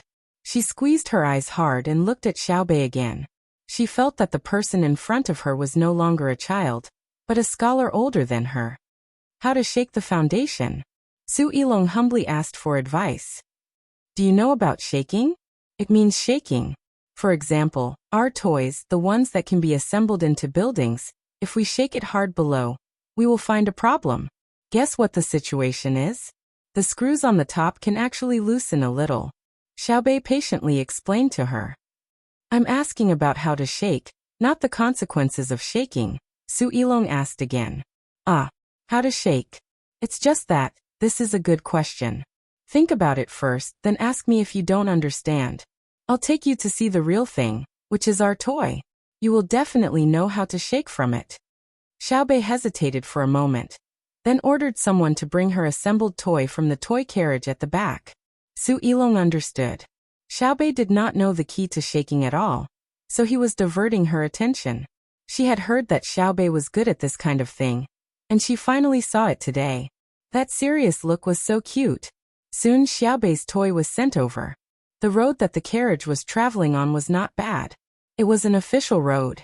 Because there were many caravans coming and going, there was a lot of investment in maintenance, so it was considered stable. Xiaobei's toy was put in a big box. There were many small boxes in the big box, which were filled with small wrenches, screwdrivers, calipers and other tools, nuts and bolts, and iron pieces of various shapes. It did not feel like a toy, but a common item in a craftsman's home, or even more complete.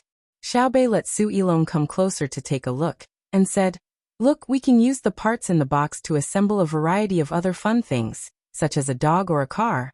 Look, brother once assembled a very beautiful car for us. It can walk on its own. It needs this thing called a motor, which is an electric motor. Brother always likes to call it a motor, and there's also a battery. I'm sure you haven't seen it before, because it hasn't been popularized. To be precise, only we have it, and no one else has it. Because it belongs to children, Xiaoyuan, Xiaonan, and I will use it first to figure out better parts and assembly methods.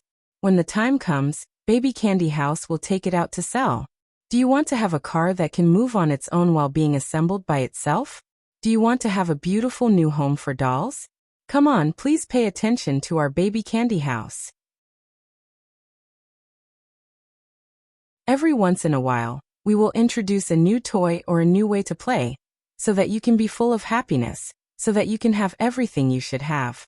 Su Yilong swallowed her saliva, and then, that you're tuning in to the Earbook Haven YouTube channel. Don't forget to subscribe and join us on this journey to catch the most captivating stories.